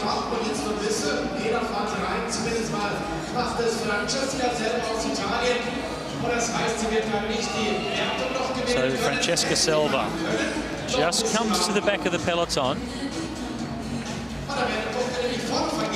And now this is a sprint for third place, Katie Archibald.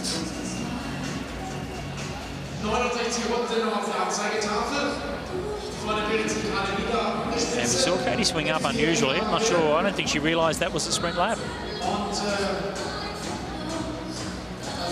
Now, it does depend on what the race officials determine is a lap taken, so we'll just await for official confirmation of who took the points. They certainly got the bell 1 lap to go before they gained a lap on the field. But Francesca Selva, after the bell, then did close down at the back of the peloton. So a lap certainly has been gained.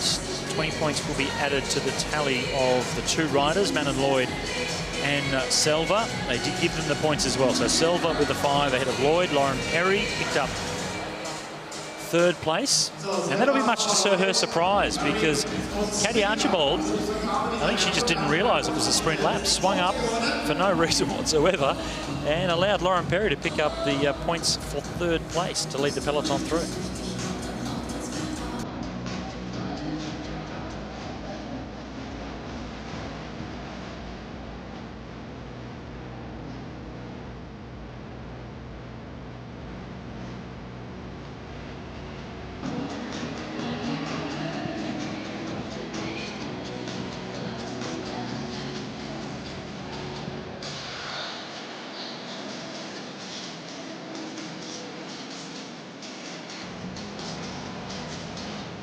As the pace comes off a little bit, you can see them all bunched up.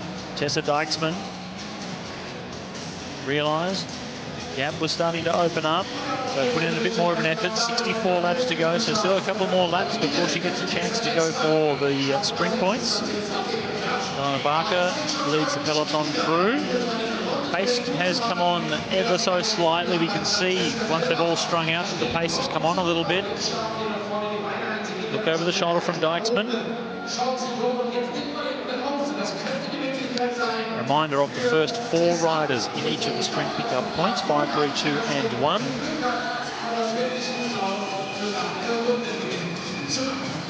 And Dijksman looks to be doing enough to make sure she does pick up this next sprint. So it's 62 laps to go. She'll come around and get the bell. And you can see now the group just swinging out the track. So this is to the favour of Dijksman. She'll come around and get the bell comfortably, do another lap of the track to pick up the 5 points on offer. But she's now also a half a lap ahead of the peloton. So if she can keep the tempo going, there's a chance she can gain a lap on the field as well.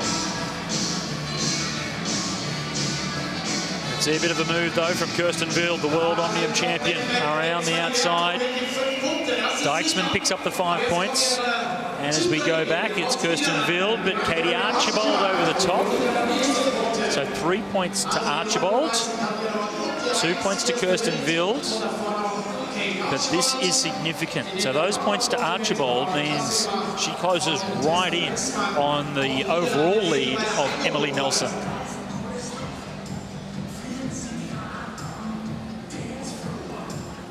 McDonald's, there's Barker.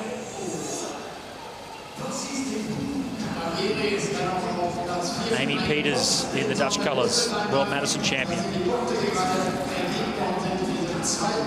Picolic goes with her. Gap starts to open up. So Dijksman, Archibald, Wild and Barbieri with the 1 point. And you can see what that does to the overall. That makes it a 1 point race.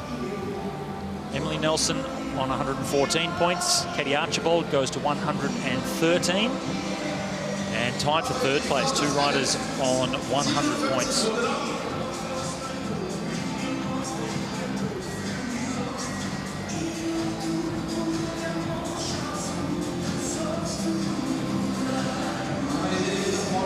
Archibald on the front of the group. Gap has opened up and it's Archibald that does the damage to bring it all back together, and that has just caused another split further back behind her.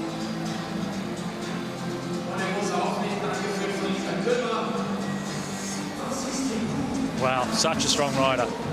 Goes for the sprints, closes the gaps, doesn't mind going on the attack as well. And she's 1 point off the overall lead. She won the Omnium at the London Sixday. Dominant performance by her.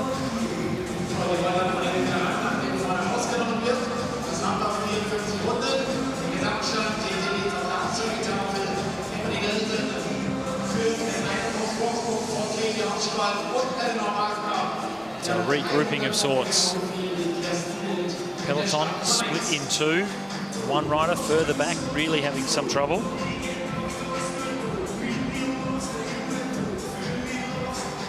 And when the pace comes off, that's always an opportunity.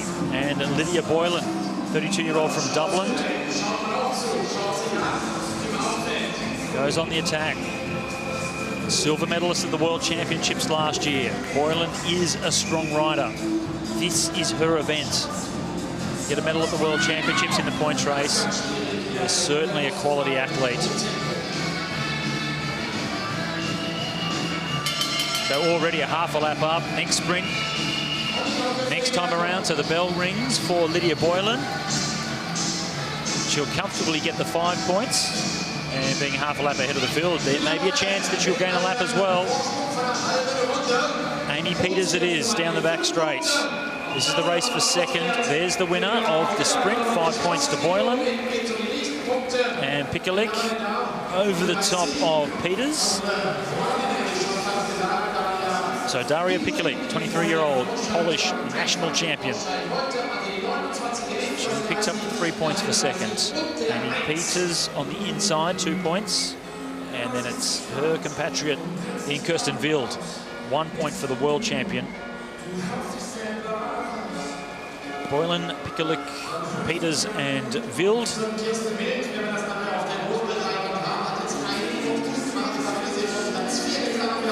So that does change the top 3. Kirsten Wild now, number 1, goes into 3rd place, 1 point ahead of Eleanor Barker. No change in the top 2. So Eleanor Barker with something to do if she wants to keep herself in the top 3. 47 laps to go for Lydia Boylan.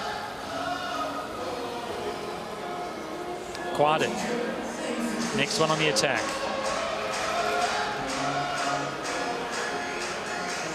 28-year-old from Frederiksund, just sort of northwest of Copenhagen. Sits just out in front of the main peloton. So Boylan still with about a third of a lap over the field. So that move from Lager Quadet has made the peloton just pick up the tempo a little bit. 45 laps to go. Another sprint coming at 40.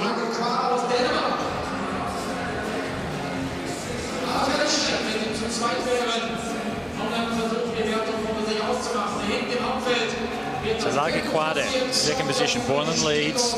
And you can see just in the background, the field really just starting to string out. It's Katie Archibald that dragged them closer to those 2 leaders. Barbietti swings up for Italy. And that's it for Lydia Boylan. Spent a lot of time off the front. Picked up a couple of sprints. But at 43 laps to go, has decided that it was too much of an effort. So Lager Quadet still leads out in front. Boylan now finally back into the peloton. Still Katie Archibald. Kirsten Wild on her wheel.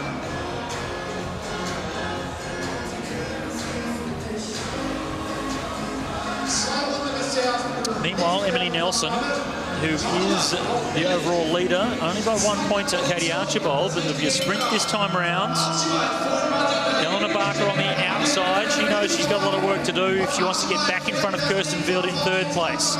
So it's Archibald on the inside, Wild in 2nd now. Eleanor Barker straight around the outside, so this will be enough for Eleanor Barker to put herself back up into 3rd. The world champ comes across in 2nd place, 3 points for her. So powerful sprint from Eleanor Barker. Hadn't placed in any of the early sprints. Timed that one perfectly though to pick up 5 points.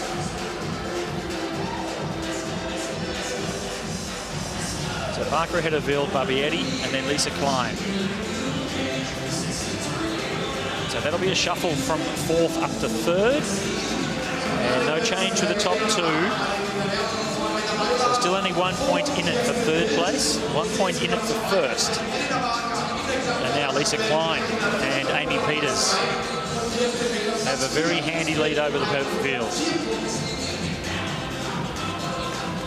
Katie Archibald just trying to get the peloton to drag themselves along a little bit more. Emily Nelson still leads the overall classification. We haven't seen much of her, though, in the points race so far.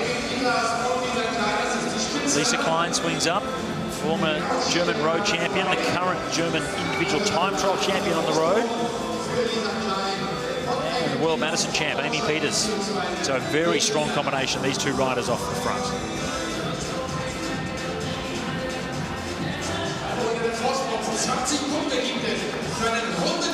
So over half a lap ahead now, you can just see it's not that far to the back of the peloton. And there's no pace on in the peloton. So Wild goes through. A little bit of a move there from Lisa Kolmer.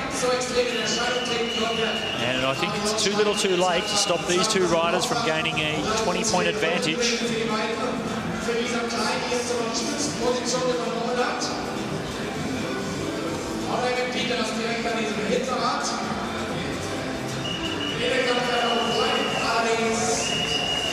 So 33 laps to go as they come up to the back of the peloton. So there's another lap taken. Strong performance. They get to the back wheel there of Eleanor Barker, and it's Amy Peters, the first to take a lap. Her and Lisa Klein, two very strong riders, a great combination.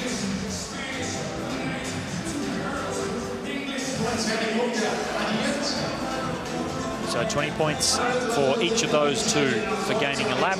UCI points race rules. And 31 laps to go. Bell lap. Katie Archibald it is that's in second position. Emily Nelson on the inside. So this is the race for the overall classification. Only 1 point between them. Emily Nelson on the inside. Katie Archibald over the top. So 5 points to Archibald. 3 points to Nelson. And that will have them turn the tables at the top. Katie Archibald will go into the overall lead, but it will be by 1 point to Emily Nelson. So still very close between those two. Archibald, Nelson, Barbietti and Wild. And we look to the top, and there'll be a reversal. Still only 1 point in it.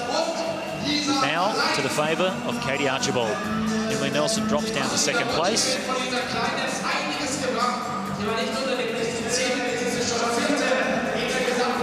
And Amy Peters with the lap to gain. The 20 points added to her tally. That has put her up into third place overall. So she's jumped ahead of Kirsten Wild and Eleanor Barker. 27 laps to go now.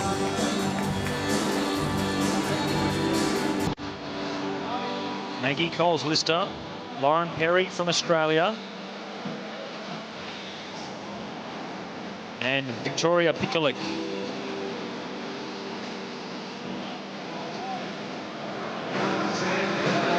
Lisa Kolmer trying to get across. So 3 riders out in front. Lisa Kolmer just missed the timing. It doesn't look as if she's gaining on the 3 in front.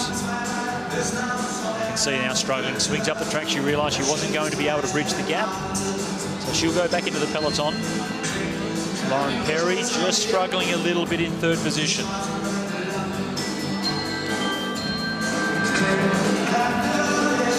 So 3 riders in the lead. They're a fair way down in the overall classification. So no real danger. And that's why the favourites, Archibald, Nelson, Peters, Klein, Barker, Wild, haven't gone to the front of the peloton to chase. You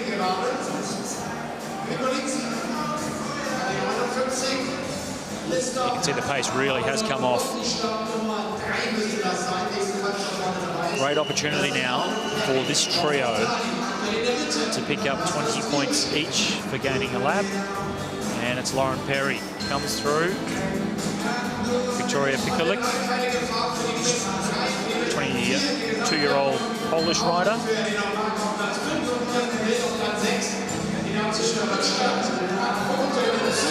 And Maggie Coles-Lister.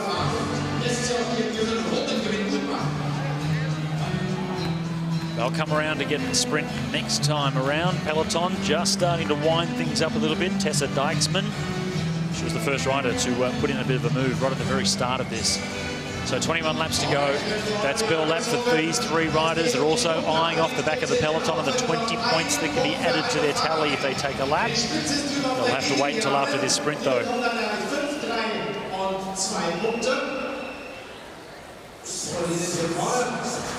So Maggie Coles Lister might have just got pipped by Pikulik.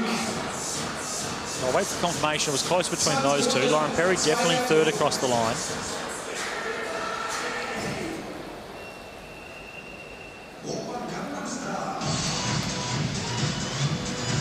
So they were sprinting for points. Now they have to get back to working together to try and gain a lap on the peloton.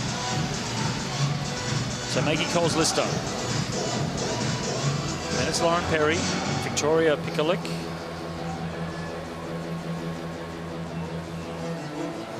There has been a small move off the front of the peloton. And I say a small move, it's a big rider in Amy Peters and Lisa Klein. So these are the two riders that took a lap together not that long ago. So Pikulik calls Maya Perry and then Katarina Heckler.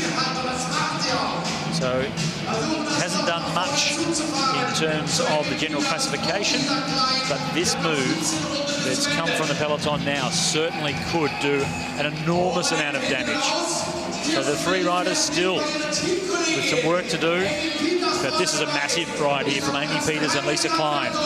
Such strong riders.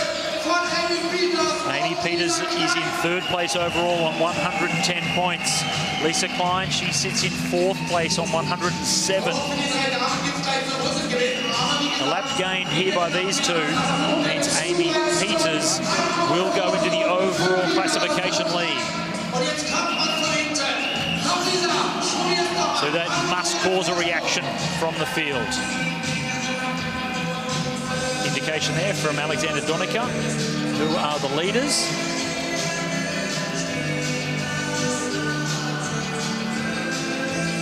So the three riders that were out in front have caught the peloton, so a lap gain by them.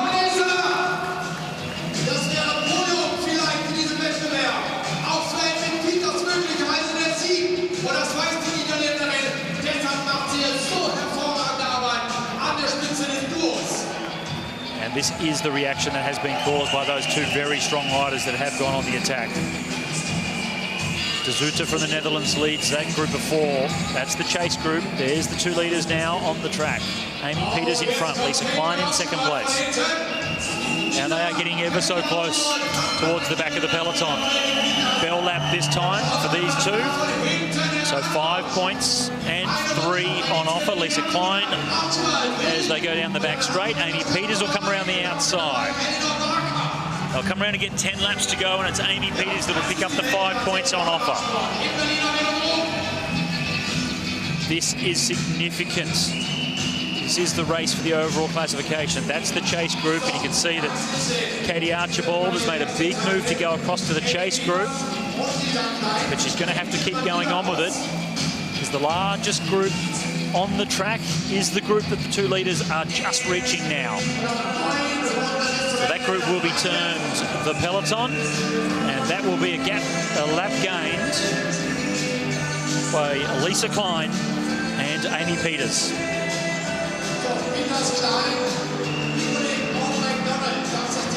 7 laps to go, and Katie Archibald with a lot of work to do. Peters with the 5 points ahead of Klein, Pikulik and McDonald, and that is a significant change in the overall classification.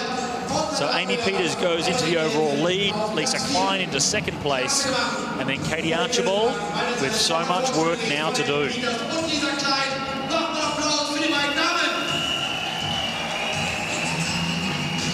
It's Eleanor Barker now.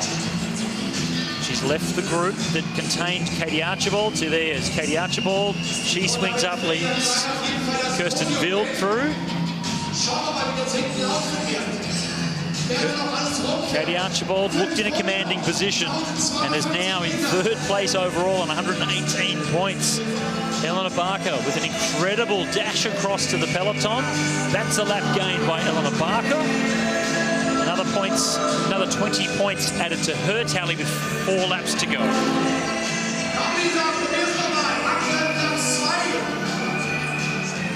So really messy towards the end here. The riders are so tired.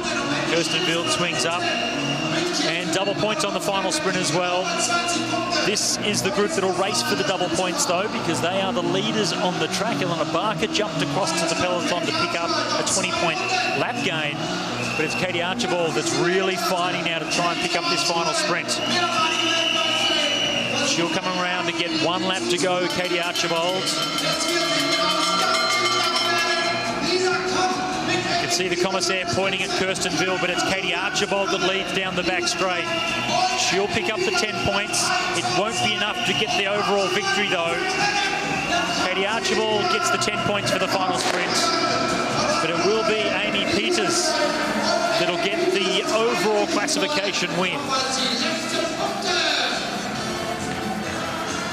Well, we all focused on the race between Emily Nelson and Katie Archibald.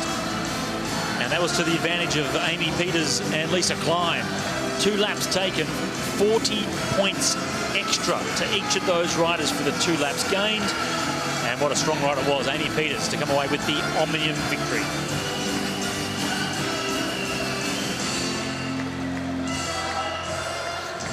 Sometimes it just takes courage. And both Amy and Lisa certainly had that in spades. Courage, strength and speed.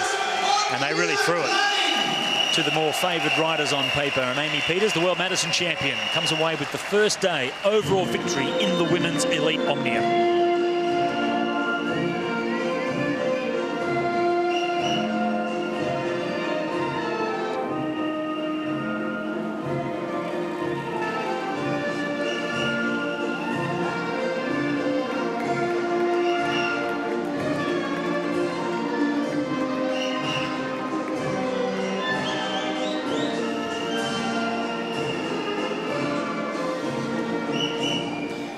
Well, a tough way to finish things off for the elite women. Final day.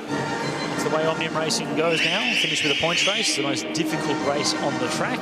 And they started already with tired legs.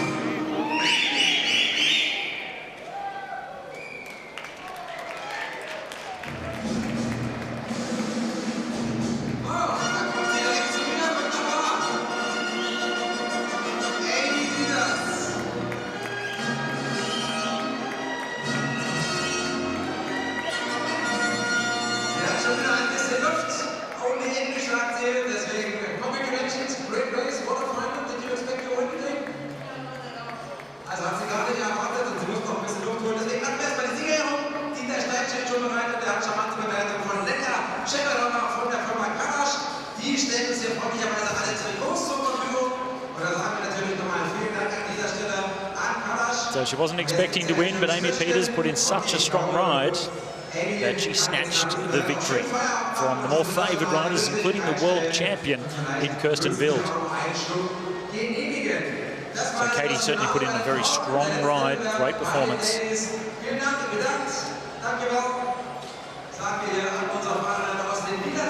Superstars of global track cycling, Amy Peters, Kirsten Wild, Katie Archibald, Ilona Barker and Emily Nelson. They were the riders that really featured. Lisa Klein as well, great road cyclist, just showing how strong she is on the track as well. 20 Minuten ist es lang. Alle Mannschaften der Herren sind dabei auf der Bahn. Sie fahren zu zweit. Immer ein Fahrer ist im Rennen. Sie lösen sich gegenseitig ab. Es geht zwischenzeitlich um Punkte. You see the elite men coming out onto the track. So the final event of the night here, the opening night of the Berlin Sixday, is a 20-minute Madison chase. We started with the 20-minute Madison chase for the elite men, and we'll finish off as well. So top and tail with Madison events. Just confirmation of the overall standings, the points race. Amy Peters, Lisa Klein, they were so strong together. Katie Archibald did almost everything, but not quite enough in third. Ilona Barker with a great finish for fourth. Emily Nelson went into the points race in the overall lead, and it ended up being fifth for her. Still a strong performance. She won the scratch race and fifth in the overall elite omnium. Not a bad performance at all. Well, great performance there though by Amy Peters, ahead of so many fantastic riders. Let's have a chat with the winner. Amy Peters, congratulations. And you didn't know you'd won. No, I didn't know. I was just racing, and at the end we got away, but it was a bit of a mess at the end, but I'm happy I could win. And when it gets a bit messy like that, you've got just to do your own thing, haven't you? There was so much going on. Katie Archbold and Kirsten, of course, really watching each other fighting. Emily Nelson in the mix there. So much going on, it's better just to do your own thing. Yeah, I prefer to race harder, and there was a lot of sprinting, so I thought, okay, it is hard for me to win with sprint, so then I thought, yeah, just go, and then I will see how it ends. It ends good. And very well indeed. Well done, Kate. Thank you.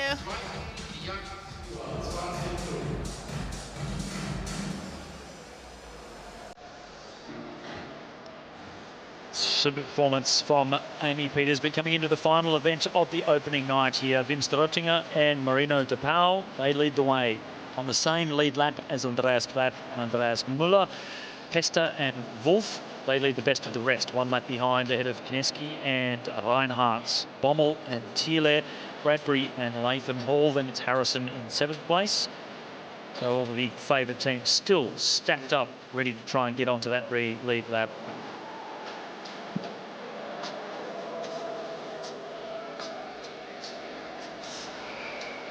All set for the final race here on the opening night in Berlin. Stephen Hall leads them down the back straight. Haven't been given the gun yet. Get the final Madison chase underway just yet.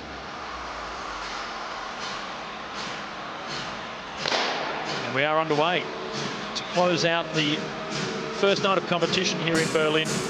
20 minutes of Madison racing. Stephen Hall from Australia, first rider on the front of the peloton, first one to flick up, looking for his teammate in Josh Harrison. And the first of the attacks, and it's Kirsten Thiele.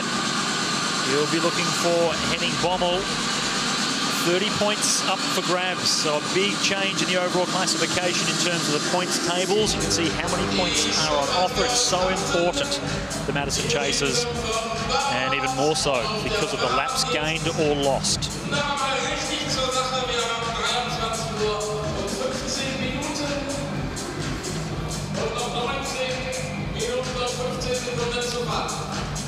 Strong group of 4 teams now, immediately on the attack. The young Polish squad, team number 10. Team number 4, there's Henning Bommel.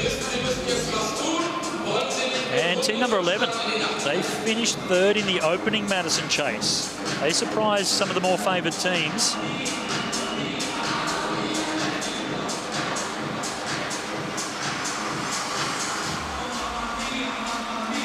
A strong combination of 4 squads.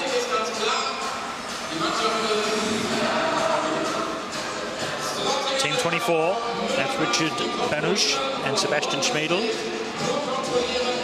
That's a reminder of the overall classification.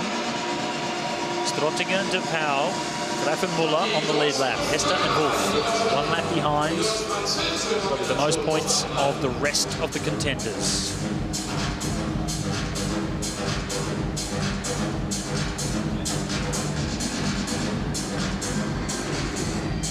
Team number 10 with the change. Bartosz Rudik, 21-year-old from Poland. Damian Slovek is the rider that went out of the race.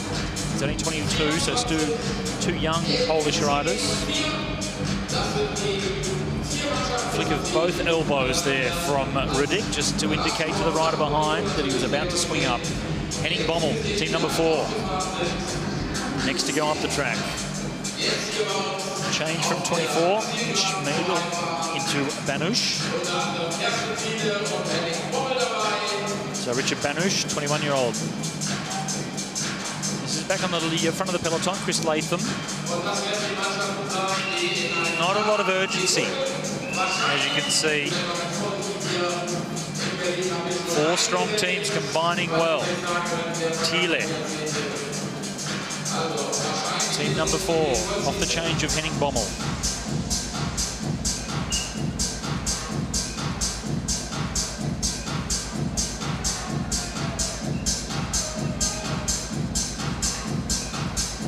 Sebastian Schmiedel comes in, 22-year-old from Bad Schliemer. Right down on the Czech border.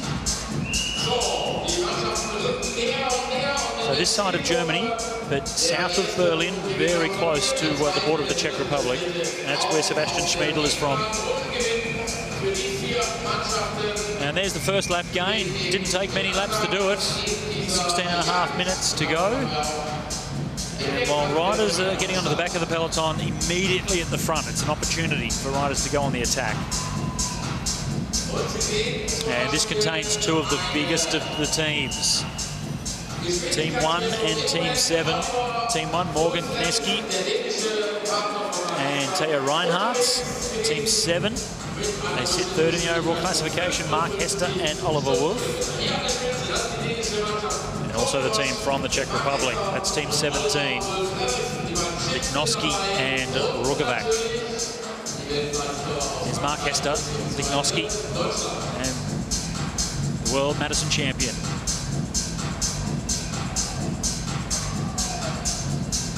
Frenchman in third place, Morgan Kneski, 32-year-old from Besançon.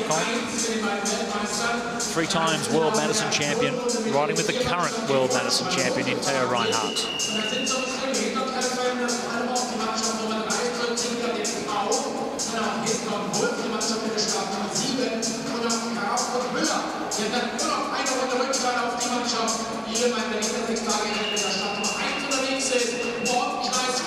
So almost to the back of the field now. Rugovac will be from the Czech Republic that leads them through. Theo Reinhardt was the first man to make the attack. He made this move happen.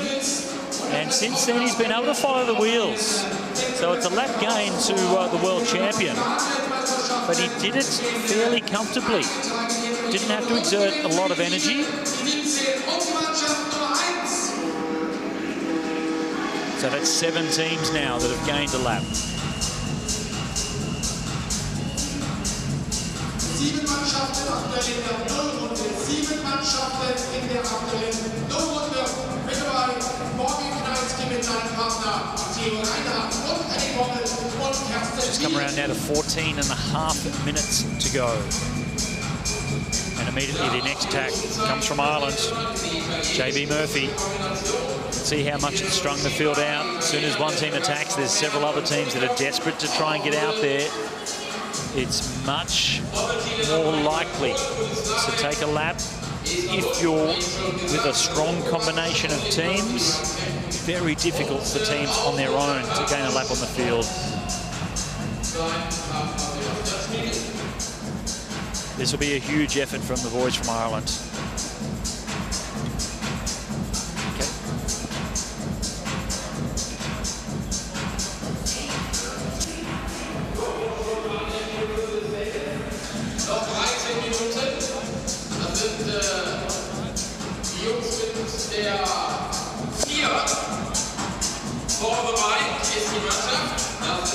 It would have been very difficult for them to do it on their own. They might be joined now from another couple of teams. So the team from Ireland with the boys from Britain coming across as well.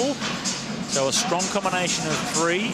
That'll give them a better chance to try and take a lap on the field. And what a pleasure it is to be joined by Katie Archibald as we're watching this final Madison chase. Katie, just to go back to the Omnium as well before we talk about this, you looked as if you were going to have it all wrapped up, and just right at the very end, 2 very strong riders gained another lap to come away with first and second. How did it feel?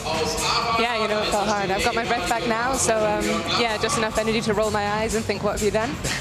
But no, I'm still really happy, really pleased, and to come close. So just tight on the closing points there. Yeah, I'm really happy with the race. You always want to win. You're a champion, you want to go out there to win. But I guess the other side of it, you can take a step back and look at how competitive the racing is, the depth of the women's peloton. That's fantastic to see. Like, you'd like to be at the pointy end of that every time, I'm sure. But it is such a good thing to see how confident and how competitive the field is. Yeah, I think it's a really valid point. I think it proves what happened in the race. So you have to speculate to accumulate. So it's always about taking gambles to what you have to chase and what you don't have to chase. And when the points are that tightly packed, when you're watching 12 riders, not 5, yeah, you can let the wrong one slip, which is what happened today. Well, it was certainly great racing, and you, again, just proved why you didn't come away with the win. You certainly proved the form that you have, which as an Australian makes me very nervous because it's an Olympic year, and I know there are gold medals at stake later in the season, and I know that you'll be one of the riders for Great Britain that are going to be giving Australia a very tough time. Yeah, it's a very kind compliment. I enjoy that. I need caught up on the race though, so I've been head down looking at our own field, and I have missed what's going on with the men's action. We have had 7 teams, I think it is, that have taken a lap already, and we've now got these 3 that are almost to the back of the peloton. See the British team, this is Tennant. It'll be the first of that group to get to the back of the field. This attack itself was initiated by the team from Ireland. At first they were on their own. I think they were very happy to see 2 teams come across to give them that extra help to make sure they gained a lap. That has now happened. Another 3 teams going onto the lead lap.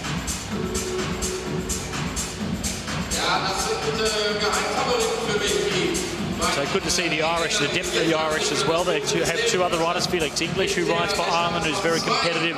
So it's good to see another group of Irish riders that are on the international scene, showing some depth. I love watching Irish riders, especially a really iconic race for me was the 2013 men's scratch race. That was Martin Irvine won. It was... Pardon me, it was Ireland's first track cycling medal in many years, I believe.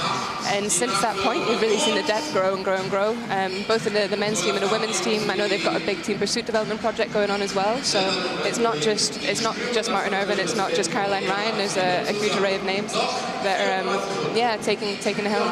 And the Irish guys, they have got themselves up onto the lead lap, which is fantastic. Haven't got to any of the points just yet. 33 laps to go. And it'll be the final couple of sprints that will be the decider of the teams that are all on the lead lap. Team 11, they were prominent in the opening Madison. This is Emilio Cima, 22-year-old from Brescia in Italy, rides for the Gazprom Russian team. And that's his Russian teammate there that he just swings in, Vladislav Kulikov.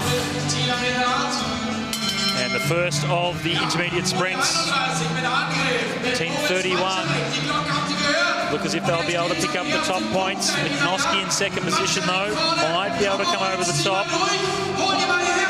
Malcharek it is though, look over the shoulder. Oh, and he looked over the wrong shoulder. So Miknoski with a nice little surprising sprint acceleration at the end. Yeah, it's impressive holding that cadence out of the saddle. I like that.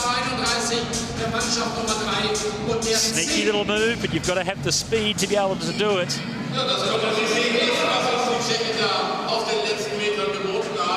So Rugovac and Miknoski pick up the 5 points. The team from the Czech Republic ahead of Bussier and Malcharek.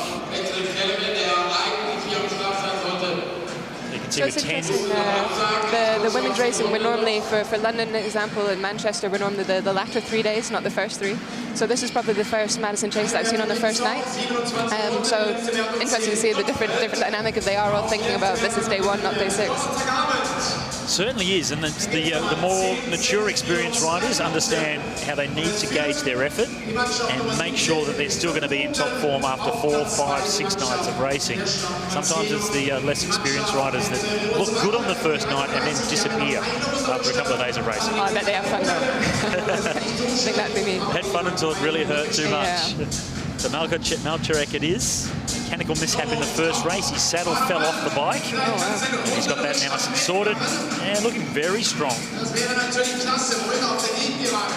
We saw Christina Vogel's saddle come off at the Rio Olympics and still went on to win a gold medal, so we don't give him too much sympathy. Such a strong rider, Christina Vogel. She's in Australia at the moment. She's one of the riders of honour that is being interviewed at the Legends dinner at the Tour Down Under this week. So great to have Christina back involved in the cycling community. So big performance from Team 31. Out in front trying to take a lap on the field. It's so difficult on your own. And here comes a move from Andreas Graf along with Andreas Muller, the Austrian combination.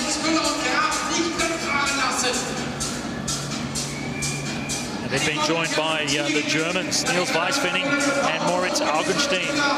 So Weisfenning it is that's in the race. He's 19, just a youngster. His father was a professional six-day rider. His father was a World Madison champion in the year 2000. And now it's the time for Niels Weisfenning, the youngster, to see if he can make a mark on the six-day scene. On the sprint lap, you're looking at the peloton, but out in front, there are 3 teams that are chasing the points. It's Andreas Muller that swings up.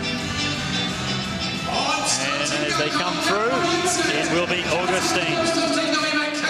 So Moritz Augustin, 22-year-old from Pforzheim. 5 points for him. So Team 32 will get the 5 points.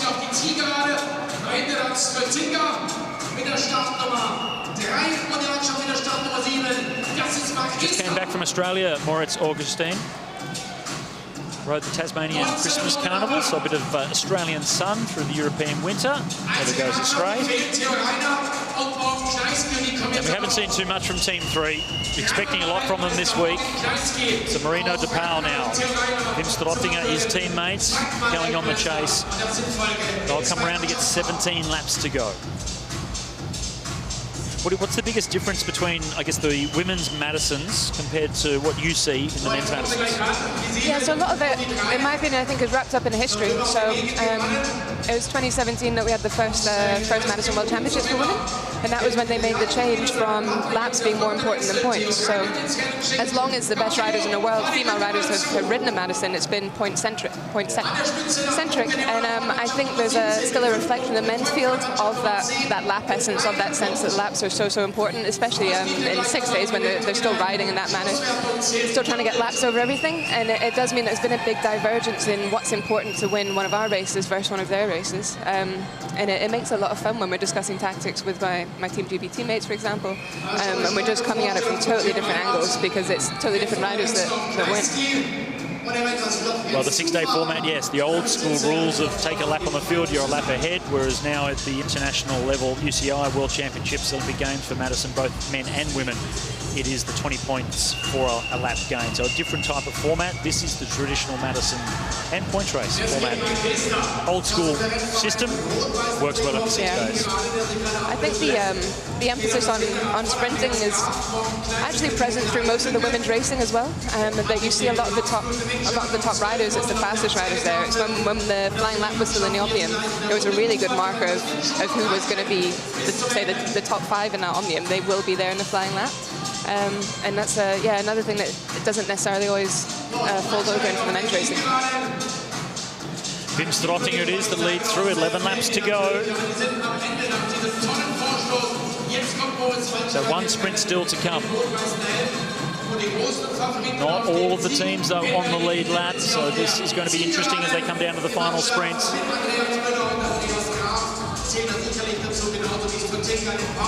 Andreas Muller swings up. This is Oliver Wolf. Then it's Strottinger. Reinhardt changes it to Kneski. Moritz Augenstein was the next rider in the green colours. And then Andreas Muller, the Austrian. Born in Berlin, so he's a Berliner, but he has raced for Austria for the majority of his professional career. So that was a large group with several of the favourite teams, and they've just got themselves onto the back of the peloton. There really has been an acceleration at the front of the main group as well, so it's still a bit of a gap for them to close down. Andreas Graf, the last rider of that group, just trying to get onto the back of the peloton. And now the pace has gone off a little bit. That will allow this group to finally get themselves into the peloton. You can see a deep breath there. Rider in the lead position now. That's Thiele from Germany.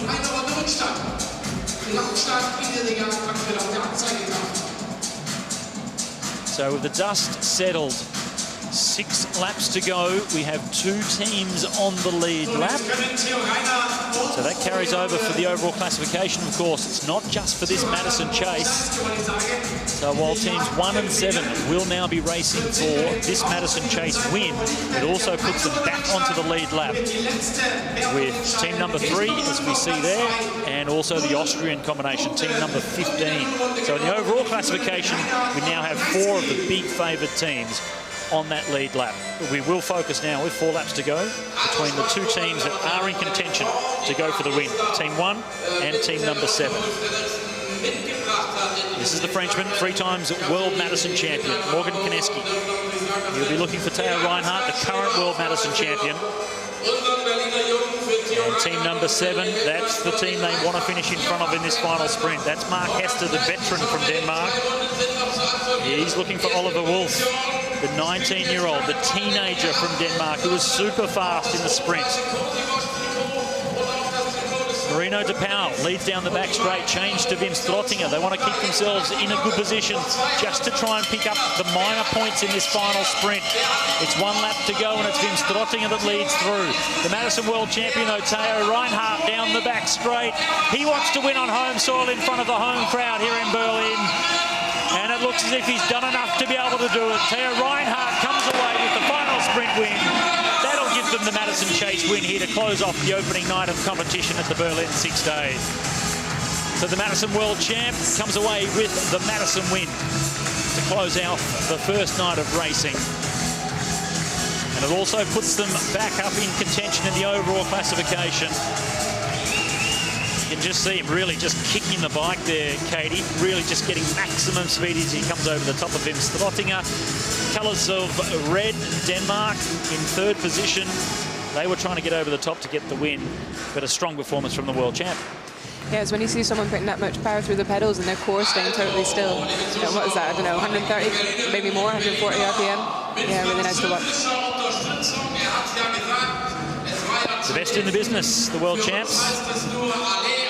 Great to say Theo Reinhardt on home soil. Great for the crowd as well here in Berlin to come away with the win.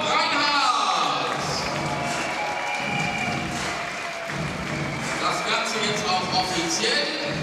Und wir haben jetzt 3 Siegerehrungen nacheinander. Wir ehren den Sieger in diesem Wetten. Wir ehren den Sieger. Well, thanks to Katie Archibald to come up and have a chat right at the end of the night. She has had to run off to get herself recovered for day 2 of competition. But we can see fantastic ride there from Theo Reinhardt and Morgan Kineski. So the French-German combination, 2 very experienced riders, 5 Madison World Championships between them. And that experience took them to the win here in the final Madison Chase on the opening night of competition. I was expecting a big fight, though, from Oliver Wolf from Denmark. Such a strong rider. Very fast for a 19-year-old. Just couldn't get himself into the right position to come over the top of Theo Reinhardt. So they finished in 2nd behind Kineski and Reinhardt. Strottinger and de Pauw. You can see why they were going so hard on those last 2 laps to make sure they picked up the most points to finish 3rd, but they were 1 lap behind. So fantastic ride by those 2 teams. It does mean that there'll be 4 teams on the lead lap going into the 2nd night of competition. Let's talk to the winners. Theo, Morgan, well done. And that was, I tell you what, beating Wim in the sprint there is a pretty formidable achievement. You've done that, and you've won the big Madison of the evening. Happy with your evening's work, Morgan? Yes, we are really happy. We took 3 victories this night with 1 Madison Chase. That's really perfect for a good start. No, we are really happy. And there's lots of riders here really showing some good form and strength. So to have come out of that on top really means something, Theo. Yeah, I think so. It's the little teams, they make surprises, so that makes very hard. So yeah, but it's a good feeling to stay on the top on the first day. So 5 more to come, but it's a nice feeling now. Very well done to both of you. Yeah, thank you very much. Well, it's a good point. 5 more days to come. So judging your effort, so important to world champs. They know what to do. So it does mean that Wim Strottinger and Marino de Pauw, they have the most points. It's only 2 points, though, ahead of Kineski and Theo Reinhardt. So that keeps themselves very close in the overall standings, ahead of Hester and Wolf, Andreas Graf and Andreas Muller. 4 teams on the lead lap after the first night of racing, and very close between those top 3 in terms of the overall points. Banusch and Schmiedel, German combination. Also Murphy and Potts, they're the last of the teams 1 lap down, and then those 4 final teams 2 laps behind in the overall classification.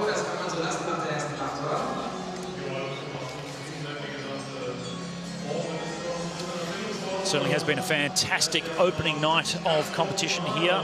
Still 5 big nights to go, as we heard there from Theo Reinhardt.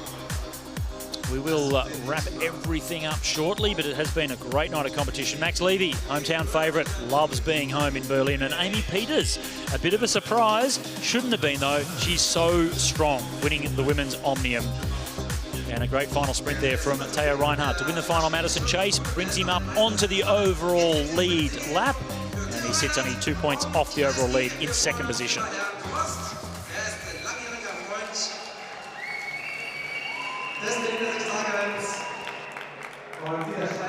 Moreno, Wim, great evening's work. You come out on top of the GC, and in your chasing there towards the end of the Madison, you both look to have plenty of speed. That must be pretty satisfying. Yeah, I think so. I know Wim is one of the fastest guys in the bunch, and if I can put him in a good position for the sprint, I know not many people will beat him.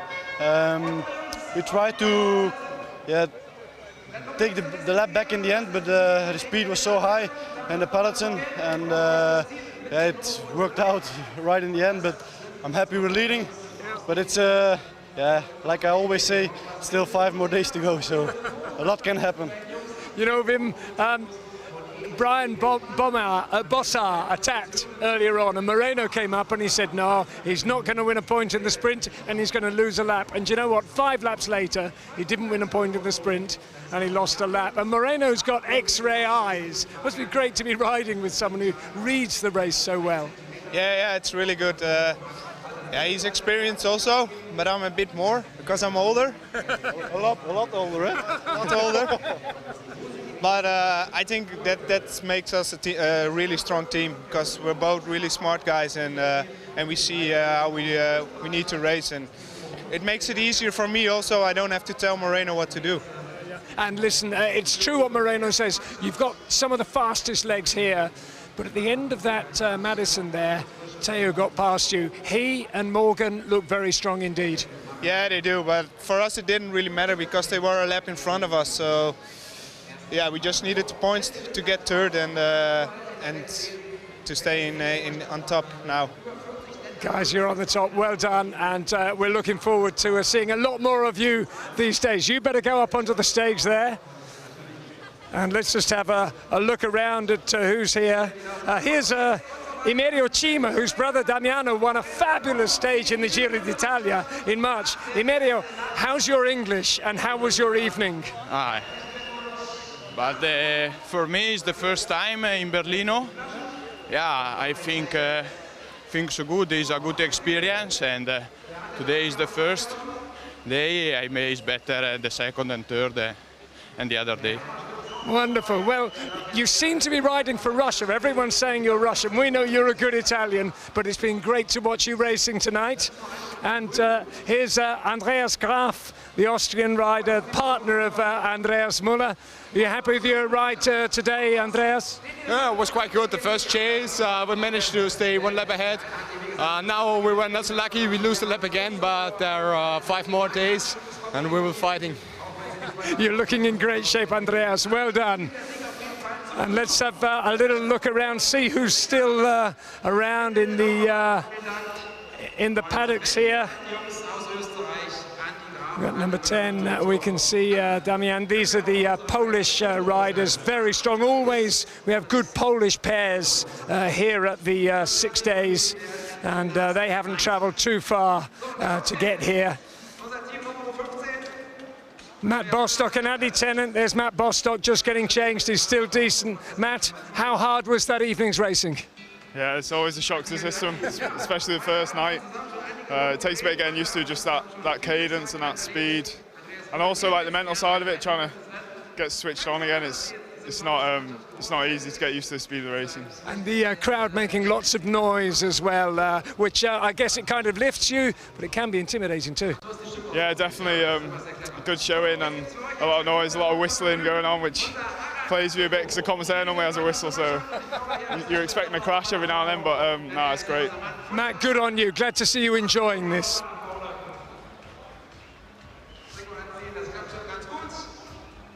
Well, I tell you what, lots of riders here are warming down, getting ready for their showers to go to bed. In the meantime, why don't we take a look at what we've decided is the race of the day, the women's point race, and what a race it was. Take a look at this.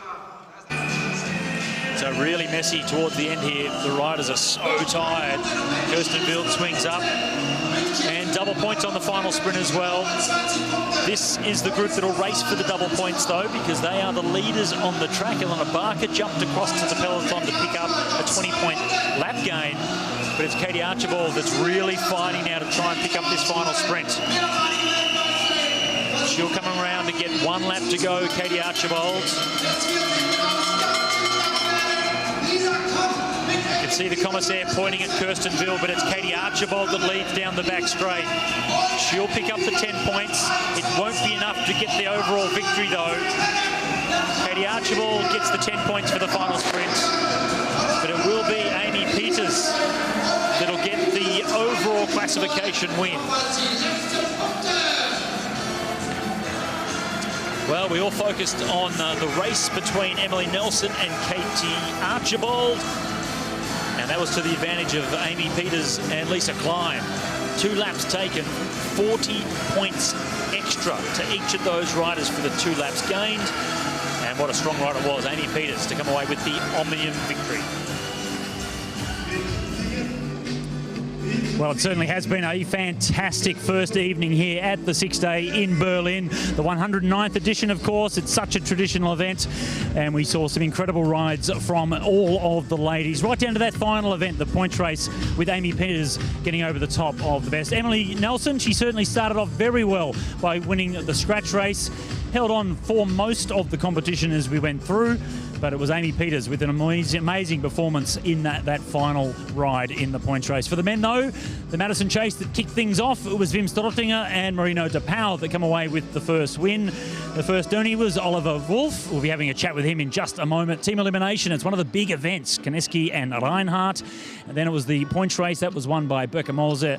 The second of the Dooney races, German star Henning Bommel. And as we saw, the final Madison Chase taken out by the current world champion Teo Reinhardt with the former world champion in Morgan Koneski. So fantastic rides by them. The sprinters was almost all the way for Max Levy. He won the first 2 events, but the young rider from Taiwan, Nan Singh, he surprised everybody to get the 3rd race win in the Kirin. So fantastic performance by him as well. So looking forward to the sprint competition as well as all of the riders. So might have a bit of a chat to one of the young stars, up-and-coming riders of the Sixday scene. He's only 19, but I tell you what, he rides far beyond his years, and that's Oliver Wolf. You've got a win in the Dooney race tonight as well, but it's the Madisons, the Chasers, that's really important, isn't it? So how did you enjoy night 1?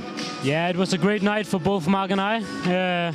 I won the Dooney. That's the first Dooney heat I've ever won. So that's very nice to mark that also. But yeah, of course, the chases are the most important races, because that's the races where you gain and lose lap to the other competitors. So that's for sure where we have our main focus, and where we need to be on top with all the other contenders to hopefully reach the podium in the end. How much is there to learn as a teenager still, but you ride beyond your years, so yeah. Is it a particular knack to be able to absorb so much information in the young years in the first few 6 days to be so competitive? Because you've started virtually right at the top. Yeah, I think the physiology I got is pretty good, and I have a good partner in Mark, and also good friends with Wim Stortinger and other experienced riders, and I just try to learn everything from them, and of course still keep the main focus on training before the races, of course, but all the tactics and how you prepare for a race and stuff, I learn a lot from the guys that's around me in such races as here. So what have you learnt most from the first night here in Berlin at the Sixday? Looking at the competition, we saw who won and lost the races, but inside the peloton, you get a different feel as to who's strong and who's not. So what did you learn most? Yeah, I've just found out, as I also expected, that Theo and Morgan was a strong couple also. and also, yeah, of course, Wim and Moreno, also competitors for the podium. So not a lot of new things in the perspective of the field. The riders who are normally strong is also strong here, but you'll see in the next couple of days how it turns out to be. Well, I might get your take on the next conversation to see what they say about it, but I know Matt Rendell is with one of your competitors, so we'll find out what they've got to say. Now then, we're with the Kirin winner from Taiwan, and I think you'd better pronounce your name before I attempt it. Okay, sorry, I know it's difficult. My name is Nianxing Xie, but it's easier if you pronounce like Nianxing Xie, like English. Nianxing Xie. Yes. And you're from the city of Taipei on the island of Taiwan, but you train here in Germany. Yes, it's over a year ago. I trained in Cottbus, which is not far from here. Okay. I train with Max Levy. You train with Max Levy? Yeah, it's what a pleasure. Yeah, and he's always motivated and he's helped us a lot. He helped me a lot, like improve my. Wonderful. And how old are you? 21 this year. 21. You're happy with that Kirin win tonight? I'm really happy. And this is your first 6 days in Europe. You're enjoying it? Yes, I'm really enjoyed it, and I'm looking forward for next 5 days. We are too. Thank you so much for joining us, and have a good night and a good rest, and we'll see you tomorrow. You too. Thanks.